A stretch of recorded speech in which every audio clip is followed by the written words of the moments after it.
अनकही असद अली तूर के साथ। कितना मैटर करता है पाकिस्तान की हर पॉलिटिकल गवर्नमेंट के लिए कि उन्होंने फौज को कंफर्टेबल रखना है उनके पर्क्स और उनके बजट की सूरत में। असद 20 साल जर्नलिज्म करने के बाद मुझे एक चीज़ का एहसास हुआ है कि जो सवाल आपने पूछा है ये पाकिस्तान की फंडामेंटल फॉल्ट लाइन है ही है। Civil military is the axis जिसके इर्द गिर्द पाकिस्तान की पॉलिटिक्स घूमती है, और सिविल मिलिट्री में द मेन फाइट जो है सिविल और मिलिट्री के दरमियान वो रिसोर्सेज के ऊपर है। ये लोग लड़ते हैं रिसोर्सेज पे हैं बेसिकली। कूज तब होते हैं जब फौज को फील होता है कि उनकी एक्सेस मुल्क की रिसोर्सेज की जो है वो कम होती चली जा रही है। ये जो हुकूमत इमरान खान साहब की गई, क्या उसकी वजह इस किस्म के इकोनॉमिक डिसीजंस भी थे कि फौज भी देख रही थी, तेरी बात है अल्टीमेटली सबसे ज़्यादा शेयर तो उनको पैसे में चाहिए होता है, तो वो देख रहे थे कि यार ये तो अगर इस तरह से इकोनॉमी चलेगी तो अल्टीमेटली तो हमारा अपना शेयर भी इफेक्ट होगा। डेफिनेटली थी। हेडलाइंस के पीछे एक लड़ाई चल रही है रिसोर्सेज के ऊपर, जहाँ पे खान साहब की हुकूमत कह रही है, जहाँ पे जनरल बाजवा कह रहे हैं कि मुझे इन पैसों की ज़रूरत है, यानी इमरान खान हुसैन नो, इन पैसों की हमें ज़रूरत है सिविलियन साइड पे। होता यह है कि डिक्टेटरशिप के दौर में फ़ौज को आदत हो जाती है कि मुल्क के जितने मटीरियल रिसोर्सेज, ये मटीरियल रिसोर्सेज उनकी अमानत है, फौजियों की अमानत है, ये उनको फौज के हाथ आ जाते हैं, हाथ आ जाती है, उनको आदत हो जाती है कि जब हमें डॉलर्स की ज़रूरत है तो स्टेट बैंक को फ़ोन किया, कहा कि यार इतने डॉलर फलाने आप भेज दें क्योंकि हमने वहाँ से रेडार्स ख़रीदे हैं और व्हाटएवर, और इसको आप ऐसे ना दिखाएं कि रेडार ख़रीदा हो, आप इसको इंपोर्ट्स के अंदर शो शामिल कर कर दें। दें। लेकिन सिविलियन हुकूमतें आती हैं, वो कहती हैं कि यार अब हमारी भी कुछ यहाँ प्रायोरिटीज़ हैं, वो तो डायरेक्टली फ़ोन करके अपने ले लेंगे पैसे, मिनिस्टर को बाद में शाम को पता चलेगा कि वो जो गवर्नर स्टेट बैंक ने जो रिलीज कर दिया पैसा वो तो गया। क्या ये जो ऐलान किया जाता है बजट पेपर्स में, यही हमारा डिफेंस बजट होता है कि इसके अलावा भी ऑफ द बुक सिक होता है जी? ठीक है, लेकिन काफ़ी हद तक ऐसे एक्सपेंडिचर्स हैं जो है तो डिफेंस एक्सपेंडिचर्स, लेकिन उनको डाला हुआ पीएसडीपी में है मुसाद के तौर, ठीक है, और उनको हेडलाइन कुछ और दी हुई। और फिर काफ़ी ऐसे भी एक्सपेंडिचर्स हैं मिनिस्ट्रीज़ के जो डिवर्ट होते हैं फिर। तो आप अगर देख लेंगे कई ऐसे इदारे जहाँ पे मिनिस्ट्री आईटी या पीटीए और जहाँ पे रिटायर्ड जनरल्स को बिठाया हुआ है, तो उधर फिर जो उस इदारे के जो पैसे हैं उनकी जो हैंडलिंग है that comes under in the control of the फौजीज। ठीक है। वो फिर इतनी ज़्यादा वहाँ पे सिविलियन गवर्नमेंट की जो से है ना वो कम हो जाती है। देखो, फौजी अदवार में जब मुल्क में डिक्टेटरशिप्स थी तो इकोनॉमी ने बड़ा परफॉर्म किया। ये इतनी ही जिसे कहते हैं सादा सी बात है कि सिविलियन निकम्मे होते हैं तो इस वजह से इकोनॉमी नहीं चला जो लोग पाते। ये बात करते हैं वो एक सिंपल सवाल का जवाब दे दें कि जब फौजी हुकूमत ख़त्म होती है तो मुल्क बैंकरप्ट क्यों हुआ होता है? मुख्तलिफ बिजनेसमैनों से मुलाकातों में हमारी फौजी की आदत बताती है दीगर जगहों पे कि 25 अरब डॉलर आ रहे हैं तो इतने अरब डॉलर आ रहे हैं, लेकिन अभी वही अरब मुल्क क्यों हमें कोई मज़ीद डिपॉजिट्स या इवन के इन्वेस्टमेंट को भी तैयार नहीं है? खान साहब ने ये शुरू किया कि वो तो करप्ट था ना, अब मैं आया हूँ, मैं साफ हूँ, तो उन्होंने कहा अच्छा चलो, ये बात सुन के जनरल बाजवा की तरफ देखा उन्होंने कि भाई आप गारंटी दे रहे हैं कि ठीक ठाक रहेगा मामला इसका, तो उन्होंने भी कहा कि जी जी मैं दे रहा हूँ, उन्होंने दे दिया कुछ, वो उड़ा दिए पैसे, फिर आके दोबारा मांगने शुरू कर दिए। उनके जाने के बाद शहबाज शरीफ जब आते हैं, पीडीएम गवर्नमेंट जब आती है, उन्होंने भी ये कहा कि नहीं वो तो इमरान खान था ना, वो तो गंदा था, अब मैं आया हूँ, अब मैं ठीक हूँ। तो वो लोग तंग आ गए इस चीज़ से कि आपको थोड़ा सा दे दें तो आप पीछे पड़ जाते हैं, बार बार मांगना शुरू कर देते हैं। आजकल के दौर में आपको पता है कि बहुत पाबंदियां हैं कि क्या कह सकते हैं क्या नहीं कह सकते, लेकिन एक चीज़ है जो खुली है, ये गवर्नमेंट को आपने अगर कहना है ना कि गवर्नमेंट के साथ आपने तनकीद करनी है, आप बेशक कर दें। आपने शहबाज शरीफ को जो जूते मारने हैं बेशक मार दें, कुछ नहीं होता, वो तो बैठे ही इसलिए, इदारे की बात नहीं करनी, शहबाज शरीफ को लो, वो जो मर्जी करना है कर लो। क्या हम इस मुल्क को अपने डिसीजंस की वजह से यहाँ पर भी खुदा न खास्ता किसी ऐसी अनारकी का ख़तरा मौजूद है, या आपको लगता है कि स्टेट की ग्रिप इतनी है कि इतना खौफ और सब कुछ मौजूद है कि यहाँ पर नहीं वो हो सकता? आंसर यस, मुझे लगता है कि इस किस्म की चीज़ का यहाँ पे खतरा बहुत ज़्यादा है। पाकिस्तान में तो अब आई थिंक सूबे रह गए हैं जहाँ पे सिविलियन पावर ऑपरेट कर रहे हैं, और वहाँ पे भी वो उनको आई थिंक थोड़ा सा ना कर्टेल कर रहे हैं। कर्टेल उसको भी कर रहे हैं, उसके ऊपर हमला आ रहा है कि इनके NFC अवार्ड रिवर्स करो इनको, और ये बात हो रही है कि भाई सूबों को ही तोड़ दो बिल्कुल। अस्सलाम नाज़रीन, मैं हूं असद अली तूर और अनकही में हाजिर हैं हम एक और एपिसोड के साथ। हमारा ये पॉडकास्ट का अब नया सिलसिला है और नया चैनल है। हमारे साथ जो आज मेहमान मौजूद हैं, इकॉनमी को बहुत एक्सटेंसिवली ना सिर्फ कवर करते हैं, उस पर लिखते हैं और एक आम आदमी के लिए भी अगर समझना हो तो मेरे ख्याल में पाकिस्तान में अगर मैं किसी को वाहिद रेट करूंगा कि आम आदमी भी किसी इकॉनमिस्ट को समझ सकता है तो वो खुर्रम हुसैन है। और सिर्फ मैं नहीं कहता, मेरे लिए एक शख्स इस फील्ड में बहुत सनद का दर्जा रखते हैं, नुसरत जावेद साहब, वो भी यही कहते हैं कि खुर्रम हुसैन साहब इज़ द लाइक फाइनेस्ट जो इस पर लिख रहे हैं। और मेरे जैसा अगर ले मैन भी समझ सकता है तो फिर इसका मतलब है कि खुर्रम हुसैन साहब इज़ द बेस्ट। तो खुर्रम भाई बहुत बहुत शुक्रिया आपके वक्त का। डॉन में लिखते हैं भाई खुर्रम भाई, तो रेगुलर इनको पढ़ें। मुझे एक चीज़ बताइए कि हमें एक बहुत फील दी जा रही है, मैं आपसे इकॉनमी, गवर्नेंस, इस हुकूमत और जो हमारे बिजनेसमैनों को एक शौक़ है रावलपिंडी जाकर आर्मी चीफ से मुलाकात करके अपने लिए रास्ते तलाश करने का, उस सब पर बात करना चाहूँगा। लेकिन आगाज़ करना चाहूँगा कि हमें एक वो फील दी जा रही है कि इकॉनमी स्टेबल हो गई है और अब हम मुश्किल से निकल आए हैं और बहुत बेहतर हो गए हैं हालात। तो मैं वो ये समझना चाह रहा हूँ कि क्या आप अगर एक लार्जर पिक्चर देखें तो आपको नज़र आ रहा है कि इकॉनमी बेहतर हो गई है, स्टेबल हो गई है? हाँ, असद स्टेबल तो हो गई है लाजिम, ठीक है। आप याद करें चंद साल पहले गर्मियों के महीने जो थे, जुलाई अगस्त 2022 में, ठीक है, हंगामी हालात, शोर शराबा हमारे पूरे माशरे में, लेकिन एक डिफ़ॉल्ट का जो चर्चा था उन दिनों में वो बड़ा रियल था। LCs रुक गई थी, काफ़ी हद तक एक पार्शल डिफ़ॉल्ट तो हो चुका था उन दिनों में, बस सॉवरेन डिफ़ॉल्ट जिसको कहते हैं वो उसकी कसर रह गई थी। एक बहुत बड़ी पाकिस्तान की पेमेंट ड्यू आ रही थी दिसंबर 2022 में, और चारों तरफ लोग ये पूछ रहे थे कि क्या ये लोग इस काबिल होंगे, ये पेमेंट कर सकें, पैसे होंगे इनके पास या नहीं होंगे।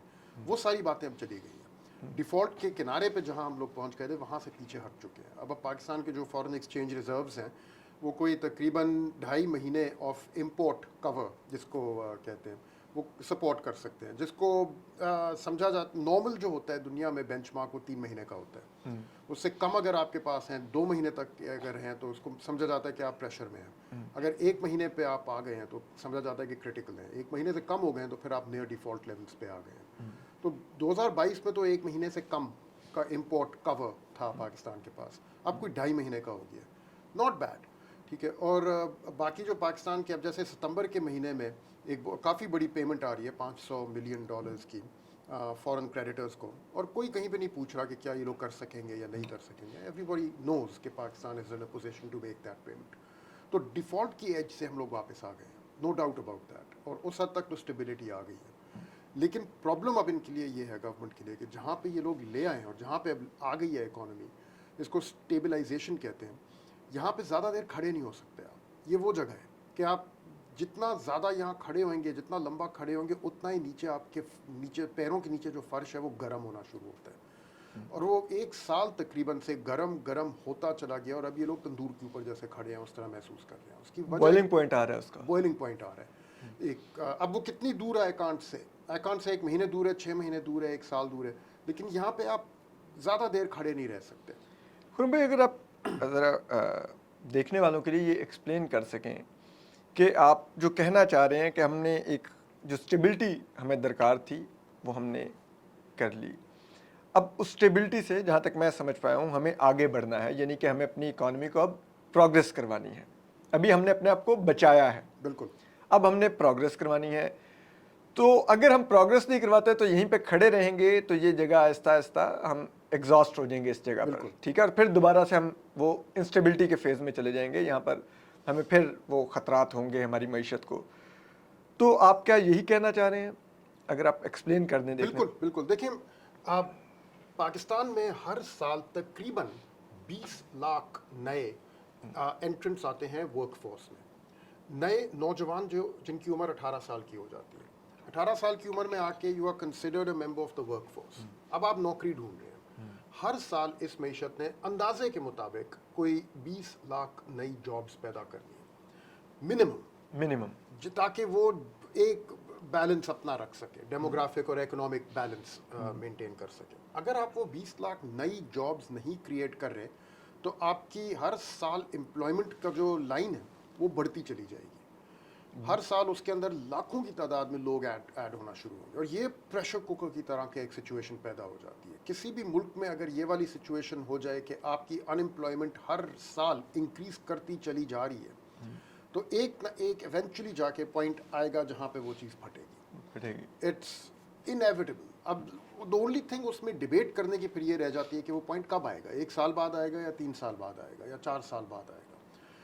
तो एवरी गवर्नमेंट जिसने ये स्टेबलाइजेशन का रास्ता पकड़ा है, और ये पहली गवर्नमेंट नहीं है बाय द वे, पिछले 25 सालों में यानी कि पिछले क्वार्टर सेंचुरी में हर गवर्नमेंट ने ये काम किया, स्टेबलाइज करके दिखाया इकोनॉमी को. ये कोई मुश्किल काम, वेल मुश्किल होता है लेकिन सब करते हैं इसको क्योंकि करना क्या पड़ता वो है. बेल्टें कस लेते हैं ना, इंपोर्ट्स रोक देंगे आप, यही है ना, वो exactly. डॉलर मार्केट से थोड़ा शॉर्ट कर देंगे कि उस वक्त आप एलसीज नहीं खुल रही होंगी, सब कुछ करके तो आप उस वक्त तो वक्ती तौर पर कंट्रोल कर लेंगे. एग्जैक्टली वक्ती तौर पर कंट्रोल कर दिया. इकोनॉमी की जो ग्रोथ रेट है इकोनॉमी का वो आपने तकरीबन 0 कर दिया. चलो 2% 3% जो भी, 6% से अगर वो कम है आप समझ लें कि it's below what it needs to be. 6% is the minimum that the economy 20 lakh jobs पैदा करने के लिए. पैदा करने के लिए.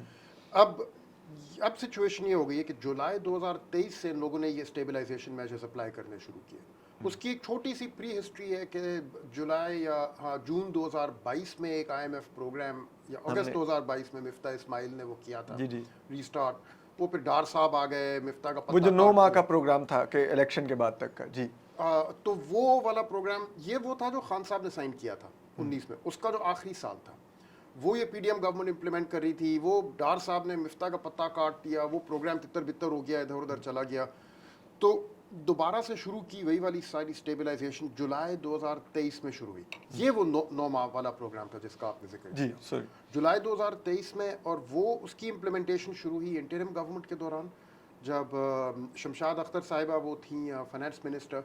उसके बाद फिर एक कोई वाक़या हुआ जिसको इलेक्शन कहते हैं फरवरी 2024 में कई लोग, और उस वाक़े के बाद एक और गवर्नमेंट आ गई और उनके फाइनेंस मिनिस्टर ने उसी को जारी रखा. और फिर सितंबर 2024 में एक और IMF प्रोग्राम साइन किया गया. तो ये जुलाई 2023 से लेके अब तक कोई तकरीबन 2 साल से ऊपर हो गए और वही वाली स्टेबलाइजेशन अब चल रही है. ये बहुत एक तवील मुद्दत है एक स्टेबलाइजेशन मोड के अंदर रहने में. इस दौरान में आपने कभी ना कभी at some point gear change करना है. आप इस तरह सोच लें कि गाड़ी को आप सेकंड गियर में डाल के 60 किलोमीटर/आवर की रफ्तार पे ले जाने की कोशिश करें तो चली तो जाएगी, इंजन चीखेगा उसका. ठीक है, इंजन चीखेगा उसका, और ज़्यादा देर आप उस तरह चलाने लगें तो गाड़ी का अंदर से ऐसी की तैसी हो जाएगी. लेकिन कोई ये नहीं आपको बता सकेगा कि वो 5 मिनट में होएगी, 10 मिनट में या 1 घंटे में. राइट, ये उस टाइप की सिचुएशन है कि सेकंड गियर में गाड़ी डाली हुई और आप रेस दे दे के उसको कोशिश कर रहे हैं किसी तरह चला दें, और IMF साथ बैठा हुआ कह रहे हैं खबरदार जो सेकंड से थर्ड गियर में डाली हुई है ये गाड़ी काबिल नहीं है कि थर्ड गियर में जाए. और आप एक्सेलरेटर दबा रहे हैं कि पीछे आपके पैसेंजर बैठे हुए हैं जो बिजनेस कम्युनिटी है जिनका आपने जिक्र किया, जो आपसे कह रहे हैं कि अबे यार ग्रोथ नहीं हो रही, मज़ा नहीं आ रहा, बिजनेस नहीं चल रही, एम्प्लॉयमेंट नहीं क्रिएट हो रही, तेज़ चलाओ थोड़ा. लेकिन ड्राइवर कह रहा है कि IMF इजाजत नहीं दे रही, फ्रंट सीट पे मेरे साथ बैठी, इजाजत नहीं दे रही. वो कह रहे हैं थोड़ा सा तो और दबा ले यार, थोड़ा सा और दबा ले, क्या कर लेगा ये, कुछ नहीं कहेगा, यू नो, सेकंड में ही रख. और अब आप उसको 40 से 45 पे ले गए, फिर आप 50 पे ले गए, अब वो 60 पे आ गई है, इंजन चीख रहा है, गर्म हो रही है और आप फिर भी चलाए जा रहे हैं उस तरह से. ये सिचुएशन इस तरह ज़्यादा देर नहीं चल सकती. या तो आपको वो गियर चेंज करना है, IMF को निकालना है गाड़ी से, या आपको वापस स्लो डाउन करनी है गाड़ी, 40 से नीचे उसको लेके आना है. हम IMF को निकालना अफोर्ड कर सकते हैं?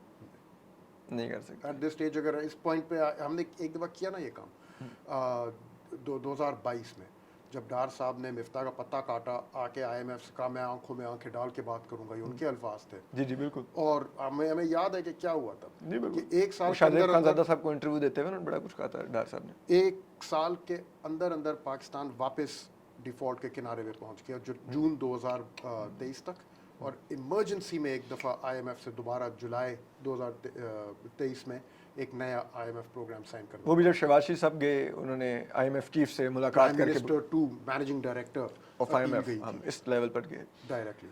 اچھا ویسے چلیں یہاں سے ہم تھوڑا پاس میں آ جاتے ہیں پھر دوبارہ یہیں پر آتے ہیں.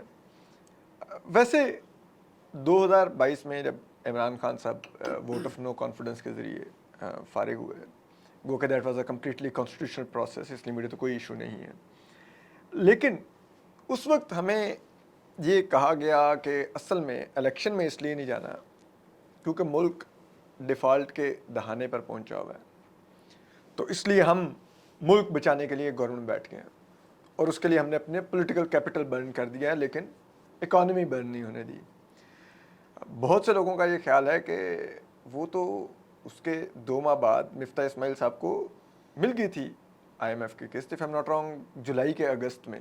ہاں ایسا جی ٹھیک ہے, تو اس وقت بھی جا سکتے تھے الیکشن میں لیکن آپ نہیں گئے, تو اس کا مطلب ہے کہ ملک شاید اس وقت ڈیفالٹ کی طرف نہیں جا رہا تھا. آپ کی زیادہ جو کنسرن تھی وہ آرمی چیف کی اپوائنٹمنٹ تھی جو نومبر میں آ رہی تھی. تو آپ کیا دیکھتے ہیں اس کو ایسے کہ واقعی یہ ٹھیک کہہ رہے تھے اس وقت ملک ڈیفالٹ کی طرف جا رہا تھا؟ اور دیکھیں ملک ڈیفالٹ کی طرف تو جا رہا تھا, اس بات میں کوئی شک نہیں, ٹھیک ہے, لیکن کیا وہ ویلڈ ایکسکیوز ہے الیکشن کو ڈیلے کرنے کے لیے, وہ ایک الگ سوال ہے. ٹھیک ہے, ملک ڈیفالٹ کی طرف تو جا رہا تھا 2012 میں بھی, لیکن الیکشن تو پھر بھی ہوئی. ٹھیک ہے, اور آپ کو یاد ہوگا وہ جو انٹرم گورنمنٹ کا دور تھا اس میں تقریباً اس لیول تک ملک پہنچ چکا تھا کہ پاور سسٹم پاکستان کا بند ہو گیا تھا کیونکہ ہماری فیول امپورٹس رک گئی تھی. جی جی بالکل, فارن ایکسچینج شارٹیج کی وجہ سے. جی 2012 میں. جی 2007 میں بھی ملک ڈیفالٹ کی طرف جا رہا تھا, کافی قریب پہنچ گیا تھا. انفیکٹ اب تو اور بھی زیادہ کرائسس تھی ملک میں. ٹھیک ہے, ٹیررسٹ ایک ویو چل رہی تھی, لال مسجد کا فال آؤٹ سارا آ رہا تھا. بالکل, ٹھیک ہے, لیکن ہر گلی بازار میں خود کچھ حملے ہو رہے تھے. بالکل, الیکشن میں تو پھر بھی گئے. تو ملک اگر ڈیفالٹ کی طرف جا رہا ہے دیٹ ڈزنٹ مین آپ الیکشن کو ڈیلے کر دیں, وہ تو آپ نے پھر بھی کرنی ہے, اور اس کا ایسا اتنا تعلق نہیں ہے الیکشن سے. In fact if anything it might be a reason کہ آپ اور جلدی کر لیں الیکشن کو تاکہ جلدی سے نئی گورنمنٹ آ جائے اور وہ پھر فیصلے لینا شروع کر دے. تو اس وقت جو ملک ڈیفالٹ کی طرف جا رہا تھا تو وہ جو عمران خان صاحب نے جو بیج بوئے تھے اس کے پیٹرول کی پرائسز کو کٹ کر کے اور ادھر روک کے 3 ماہ کے لیے, اس قسم کے ڈیسیجن سے, یا وہ جو پھر ڈار صاحب ورسز مفتاح اسماعیل چل رہی تھی ایک ٹگ آف وار, کہ وہ مفتاح اسماعیل کچھ کہتے تھے, ڈار صاحب کہتے تھے کہ یہ یوں نہیں ہوگا, وہ بیٹھے ہوتے تھے لندن میں میاں نواز شریف صاحب کے ویڈیو کال پر, اور تو وہ وجہ تھی اس ڈیفالٹ کی طرف جانے کی. دیکھیں وجہ تو تھی, تو اس ان چیزوں سے زیادہ پرانی. خان صاحب کے جو فیول پرائس سبسڈیز تھیں وہ تو جون میں ختم ہو گئی تھیں. ٹھیک ہے نا, اس سال حالانکہ ڈیمیج جو وہ کر گئی تھیں وہ تو اب تھا, اور اس ڈیمیج کو قابو کرنا مفتاح اسماعیل اور شہباز شریف اور جو PDM گورنمنٹ تھی اس ٹائم پہ ان کا کام تھا. لیکن ڈیفالٹ کے کنارے پہ ہم لوگ اس لیے پہنچے تھے کیونکہ 2019 کا جو پروگرام سائن ہوا تھا جو حفیظ شیخ نے آ کے کیا تھا, جو دستخط اسد عمر سے نہیں کیا جا رہا تھا, 9 مہینے لگ گئے ان سے نہیں کیا گیا. سیکرٹری فائنانس یونس ڈھاگا کو فارغ کر دیا گیا, لیکن اسد عمر کو نکالنے کے کوئی 2 ہفتے کے اندر شاید 3 ہفتے تھے. ٹھیک ہے, کیا نا حفیظ شیخ نے جا کے وہ سائن کیا, اور وہ پروگرام شروع ہوا تھا جولائی میں اگین 2019 میں. وہ پروگرام سسپینڈ ہوا تھا, یا سسپینڈ بھی اس کو کہہ دیں, اس کو پوز کیا گیا تھا جب کووڈ آیا مارچ 2020 میں. کووڈ کے بعد ایک مانیٹری اور فسکل سٹیمولس سپلائی کیا گیا اکانومی کو, کیونکہ ایک دم سے پورے رولز پوری دنیا میں چینج ہو گئے. ایک ایسا ایونٹ تھا جس کی کوئی مثال نہیں تھی تاریخ میں, ماڈرن ہسٹری میں کوئی اس کی مثال نہیں تھی. جی بالکل, کیونکہ اس زمانے کے اکانومی سے کہہ رہے تھے کہ یار ایسی تو کوئی چیز ہم نے دیکھی نہیں ہے. اسٹیٹ بینک والے مجھے بتا رہے تھے کہ انہوں نے باقی اسٹیٹ بینکر سینٹرل بینکر سے جو بات کی ہے وہ سب کہہ رہے ہیں کوئی رول بک نہیں ہے, جو سمجھ میں آ رہا ہے اب کرو, اپنی اکانومی بچاؤ لاک ڈاؤنس کے ٹائم پہ. تو ایک دم سے آپ ایک بندے میں IMF پروگرام میں, اور ایک دم سے وہ جو ریسٹرینٹس تھیں وہ ہٹا دی گئی, صرف پاکستان سے نہیں سب سے. جو IMF کی ریسٹرینٹس تھیں, IMF نے کہا کہ آپ آن یور اون ہے, ہم آپ کو مزید کوئی سختی نہیں کریں گے, انفیکٹ اکانومی بچائیں. الٹا انہوں نے کہا کہ آپ کو ہم لوگ $1.4 بلین ایڈیشنل دے رہے ہیں ریپڈ فائنینسنگ سپورٹ فیسلٹی سے, اور پھر ورلڈ بینک ADB نے مزید اور پیسے ڈالے تاکہ آپ اپنے بے نظیر انکم سپورٹ پروگرام کے تھرو مزید اور پیسے دیں ورکنگ کلاسز کو تاکہ وہ لاک ڈاؤنس کے دوران گھر پہ بیٹھ سکیں. پاکستان کے پاس جو ایک دم سے فورن ایکسچینج انفلوز آئے ان دنوں میں, they were in excess of the foreign exchange inflows Pakistan received after 9/11. ٹھیک 9/11 جو مشرف کے لیے ایک بہت بڑا بونانزا تھا, اس سے زیادہ بڑا موقع یہ تھا پاکستان کے کورونا میں, کووڈ کے دوران, کہ ایک دم سے ریسٹرینٹس ہٹ گئے اور آپ کو اس تعداد میں پیسے دیے گئے کہ آپ کو سمجھ ہی نہیں آئی یار یہ کیا ہو گیا. اور انٹرسٹ ریٹس جو تھے وہ کٹ کے کوئی 7 percentage points, اتنا بڑا ایک سنگل انٹرسٹ ریٹ کٹ پاکستان کی تاریخ میں کبھی نہیں ہوا. ٹھیک ہے, تو اب اکانومی جو تقریباً 0% گروتھ ریٹ پہ آ گئی تھی, اس کو ایک دم سے اتنا بڑا جھٹکا دیا گیا, ایک مانیٹری یعنی کہ انٹرسٹ ریٹس کاٹ کے اور فسکل یعنی کہ ٹیکس ریٹس کو کم کر کے اور گورنمنٹ اسپینڈنگ کو انکریز کر کے فورن ایکسچینج بوسٹ اس کو ایک اتنا بڑا دیا گیا کہ اس نے جو اگلے سال گروتھ ریٹ رجسٹر کیا, that was the single largest jump ever in our history. تو 0% سے ہماری اکانومی کا جو اگلے سال گروتھ ریٹ آیا وہ 7% کے قریب, اس سے تھوڑا کم 6 point something%, جب وہ ریویژنز آئی ان کے بعد پرسنٹیج پوائنٹ. ایک جھٹکے سے گاڑی کی سپیڈ 1 to 100 پر گئی. آپ امیجن کریں آپ بس میں چل رہے ہیں اور وہ اتنے جھٹکے سے ایک دم سے 40 km/h پہ وہ چل رہی ہے اور وہ ایک دم سے کوئی 10 سیکنڈ کے اندر 100 پہ جا رہی ہو. تو یہ فیلنگ ہوئی تھی اکانومی کے اندر, اور ہماری جو بزنس کمیونٹی ہے ان کو تو بہت مزہ آیا کہ بھئی یہ تو ہم نے ان کو تو وہ رعایتی قرضے بھی مل گئے تھے, وہ قرضے ملے تھے, اور کئیوں کو تو یہ قرضے ملے تھے کہ آپ اپنے ورکرز کو پے کریں تاکہ وہ لاک ڈاؤن برداشت کر سکیں. لاک ڈاؤنس بھی لگائے, ورکرز کو بھی فارغ کیا, نہ وہ پیسے دیے وہ بھی خود کھا گئے. سنا اس میں تو انہوں نے پراپرٹیز وغیرہ بھی لے لی, انہوں نے کہا بس ٹھیک ہے, ہر قسم کی دو نمبریاں ہوئی, رعایتی مفت کا پیسہ مل گیا, انہوں نے کہا ٹھیک ہے. اتنا پیسہ بنایا گیا ان دنوں میں ہمارے یہاں کی ایلیٹس کی طرف سے نا, کہ جو ان کو مثال دی یاد آ رہی تھی خود کی تاریخ میں کب ہوا ہے یہ. اور وہ مجھے آ کے کہتے تھے, میرے جو فیلو کولیگز ہیں جو اکانومی کور کر دیں کہ یار ابھی عمران خان کو کرٹیسائز نہ کرو یار, وہ ہر بات ہماری مان رہا ہے, یہ کہا جاتا تھا. ٹھیک ہے, وہ ہر بات مان رہا ہے, اتنا ان کو مزہ آ رہا تھا جتنا تاریخ میں ان کو کبھی نہیں آیا. کیونکہ ان کو پیسہ مل رہا تھا, مفت کا پیسہ جیسے آسمان سے گر کے ان کی گود میں آ رہا. وہ کہتے کہ عمران کو کرٹیسائز کریں گے تو وہ کہیں ری تھنک نہ کرے اسٹریٹجی کرنا شروع کر دے, اور کچھ چیکس نہ لگا دے اس پیسے کی ڈسٹریبیوشن پر. اب وہ والا جو گروتھ ریٹ تھا اس کو اس کا ہر پاکستان کے گروتھ ریٹ کی ایک دوسری سائڈ ہوتی ہے کہ آپ کی معیشت تو گرو کر رہی ہے لیکن ساتھ ساتھ آپ کے فورن ایکسچینج ریزرو گرنے شروع ہو جاتے ہیں. تو جو ہمیں پیسے ملے, ڈیٹ ریسکیجولنگ ایک ہوئی تھی کووڈ کی وجہ سے, جو تھی تو لوئسٹ انکم کنٹریز کے لیے پاکستان مڈل انکم کنٹری ہے, لیکن پاکستان پھر بھی جا کے اس قطار میں کھڑا ہو گیا اور لے لی اپنے لیے ایک ڈیٹ ریسکیجولنگ, اور پھر آپ کو فورن انفلوز ملے ڈالرز کی شکل میں.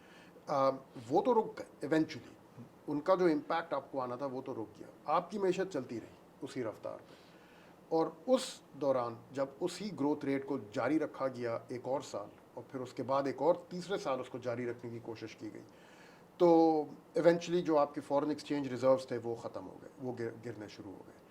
اور گورنمنٹ کے اندر ان دنوں میں ایک زبردست قسم کی ڈبیٹ بھی کیا, ایک کھینچاتانی چل پڑی, جہاں حفیظ شیخ کہہ رہے تھے کہ بھائی اب ختم کرنا ہے یہ اسٹیمولس, ہم نے ٹیمپرری تھا چند مہینوں کے لیے صرف جب تک لاک ڈاؤنس چل رہے ہیں, اب ہم نے لاک ڈاؤنس اتار دیے ہیں, اب اس کو جاری رکھنے کا کوئی ایکسکیوز نہیں رہ گئی, وی ہیو ٹو وتھڈرا. نومبر 2020 میں انہوں نے IMF کے ساتھ واپس ملاقاتیں شروع کی کہ اب ہم نے پروگرام ریزیوم کرنا ہے جس کو ہم نے پاز کیا تھا. اس پروگرام کو ریزیوم کرنے کی ایک بہت بڑی شرط تھی کہ جو ہمارا اسٹیمولس ہے وہ انوائنڈ کریں گے, interest rates will go back up, taxes will come back in, government spending will come back down. اور مارچ 2021 میں انہوں نے جا کے سائن کر لیا IMF کے ساتھ ایک پروگرام, واپس آئے, انہوں نے بتا دیا بھائی it's over, stimulus ends, IMF program resumes, time to go back into those constraints, ورنہ آپ کی معیشت بلو اپ کر جائے گی بالکل.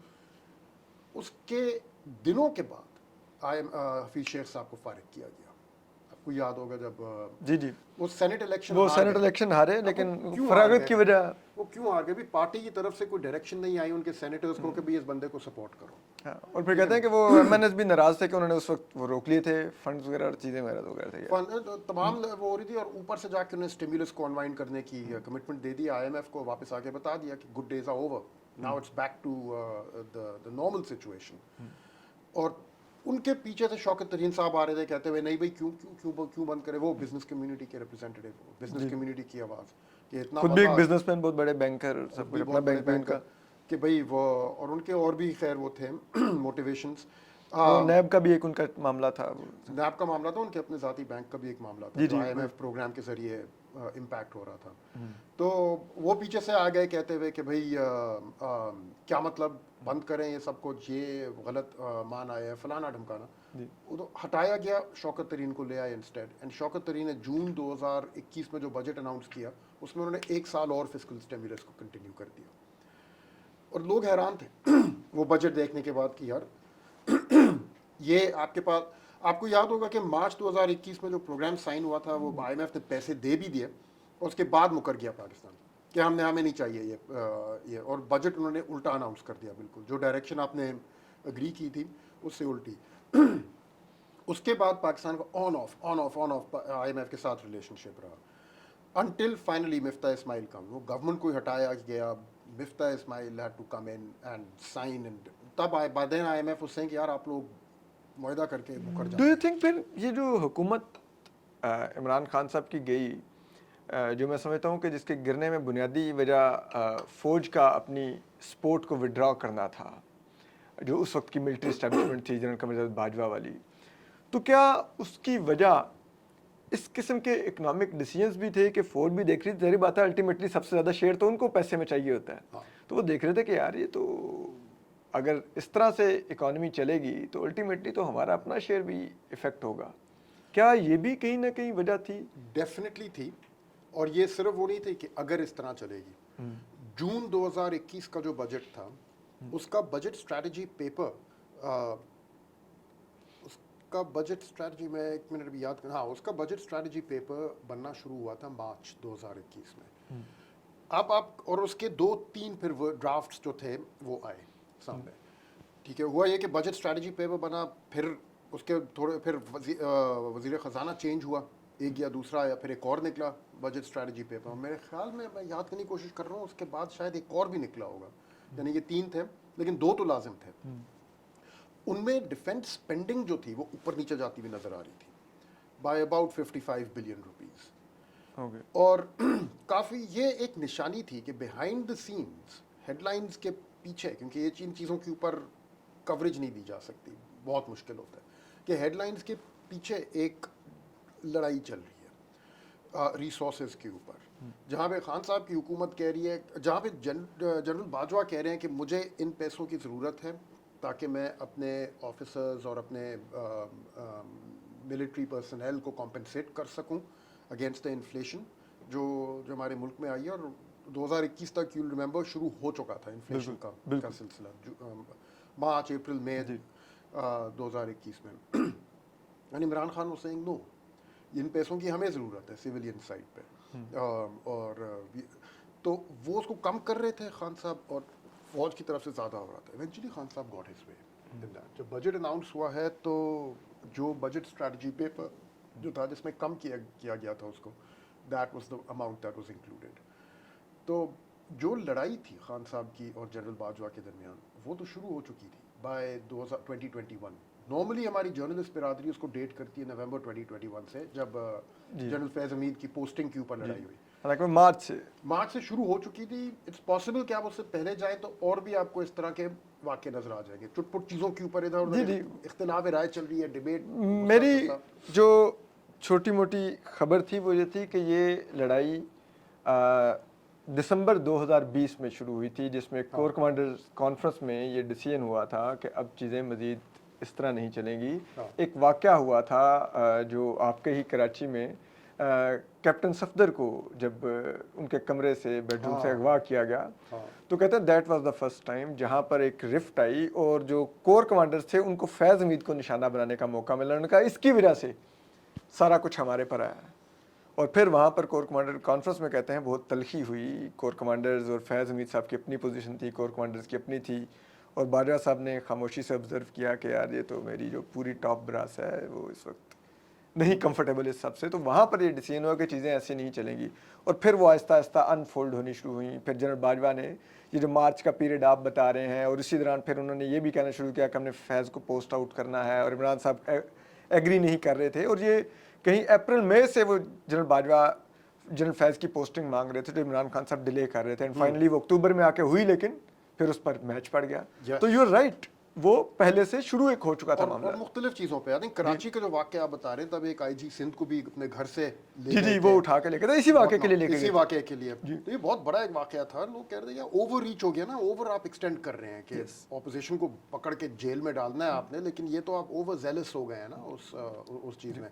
फिर मार्च में रिसोर्सेज और बजट के ऊपर लड़ाई हुई, अभी वो नहीं ख़त्म हुई थी, तो फिर पोस्टिंग्स वगैरह के ऊपर हो गई फैज़ हमीद के राउंड। तो आई थिंक वो इवेंचुअली फीलिंग बिल्ड हो रही थी कि एट द टॉप कि यार ये तो हमारी, इसको तो हम लाए थे अपनी मर्जी पूरी करवाने के लिए, ये तो उल्टा हमारे ऊपर चढ़ गया, हमारी बात नहीं मान रहा, और इधर उधर कंट्रोल नहीं हो रहा, आउट ऑफ कंट्रोल हो गया हमसे भी।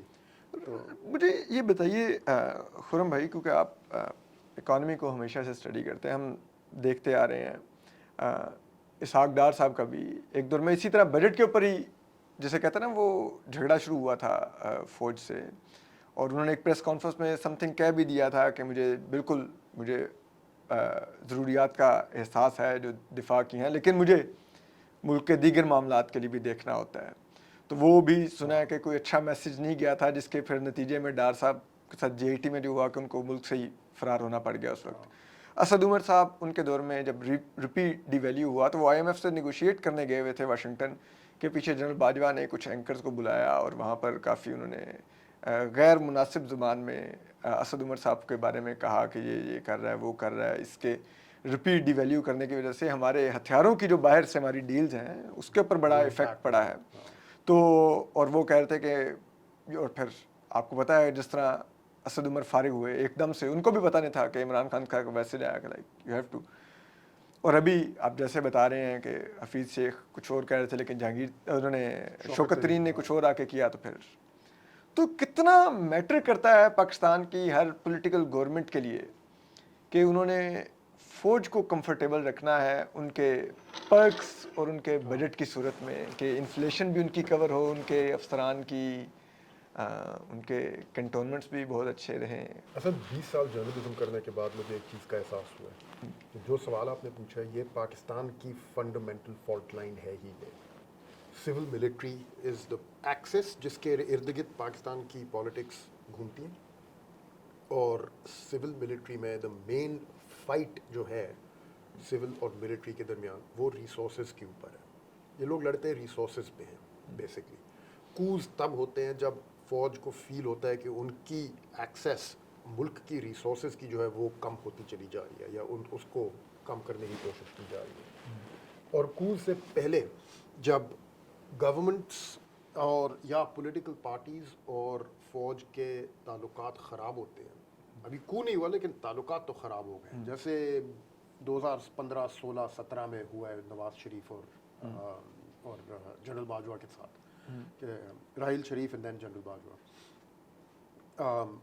उसकी भी वजह, शुरुआत उसकी जो है, उसकी जो जड़ है इन झगड़ों की, वो फाइट ओवर रिसोर्सेज है। होता यह है कि डिक्टेटरशिप के दौर में फौज को आदत हो जाती है कि मुल्क के जितने मटेरियल रिसोर्सेज हैं, मटेरियल से मतलब एक्चुअल यानी कि उसके फिस्कल रिसोर्स, टैक्स रेवेन्यूज, मुल्क के फॉरेन एक्सचेंज रिजर्व्स, मुल्क की अर्बन लैंड, मुल्क के नेचुरल गैस रिजर्व्स, ये मटेरियल रिसोर्सेज हैं स्टेट की, और मिनरल रिसोर्सेज, तमाम चीज़ें कि ये मटेरियल रिसोर्सेज उनकी अमानत है, फौजियों की अमानत है।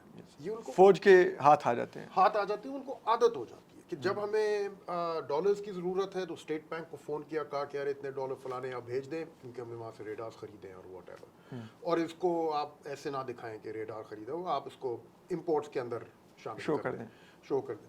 फलाने इतने पैसे वहाँ भेज दें, ये सप्लायर्स एग्रीमेंट है हमारा, सप्लायर्स क्रेडिट है for purchase of this this this. Secretary finance को फ़ोन किया कि भाई आप इतने पैसे प्लीज़ काइंडली शाम 5 बजे तक भेज दें, ऑफिसर्स हाउसिंग सोसाइटी यहाँ बननी है, ये होना है, वो होना है।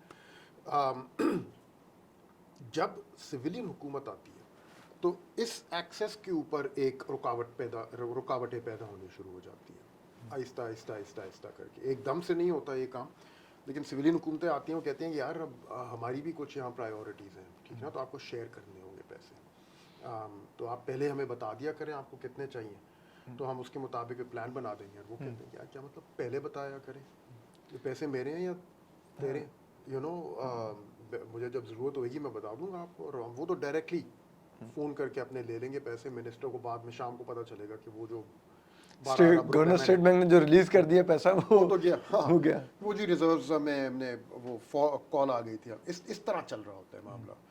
अब 2013 में जब नवाज शरीफ की गवर्नमेंट आई है, और ये डार साहब के ऑन रिकॉर्ड इंटरव्यूज़ है, एक इंटरव्यू है ख़ास जहाँ पे उन्होंने इसके बारे में बात भी की हुई है। ये वाली लड़ाई जो थी ये सामने ऊपर और से और ग्रो करनी शुरू हुई थी।